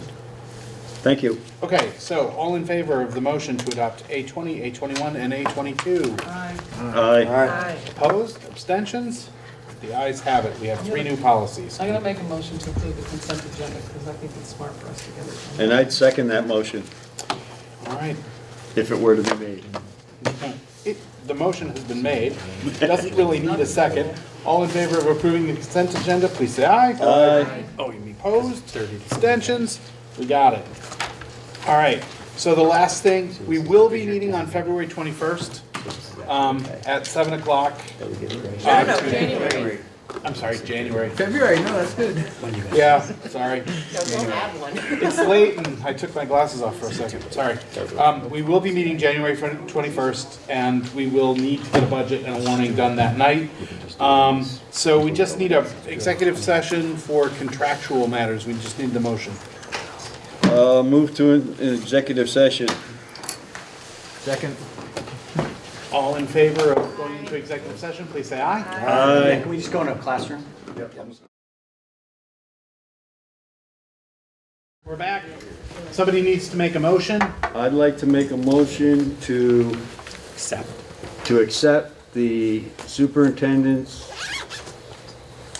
principal staffing recommendations for the following year for the West River District. Okay, is there a second to that motion? Second. All right. Any discussion? All in favor of the motion, please say aye. Aye. Opposed? Abstentions? The motion carries. Thank you, Brent. All right, that's it. Motion to adjourn? That's it. Second. All right, all in favor? Aye. Thank you all. This was a long night.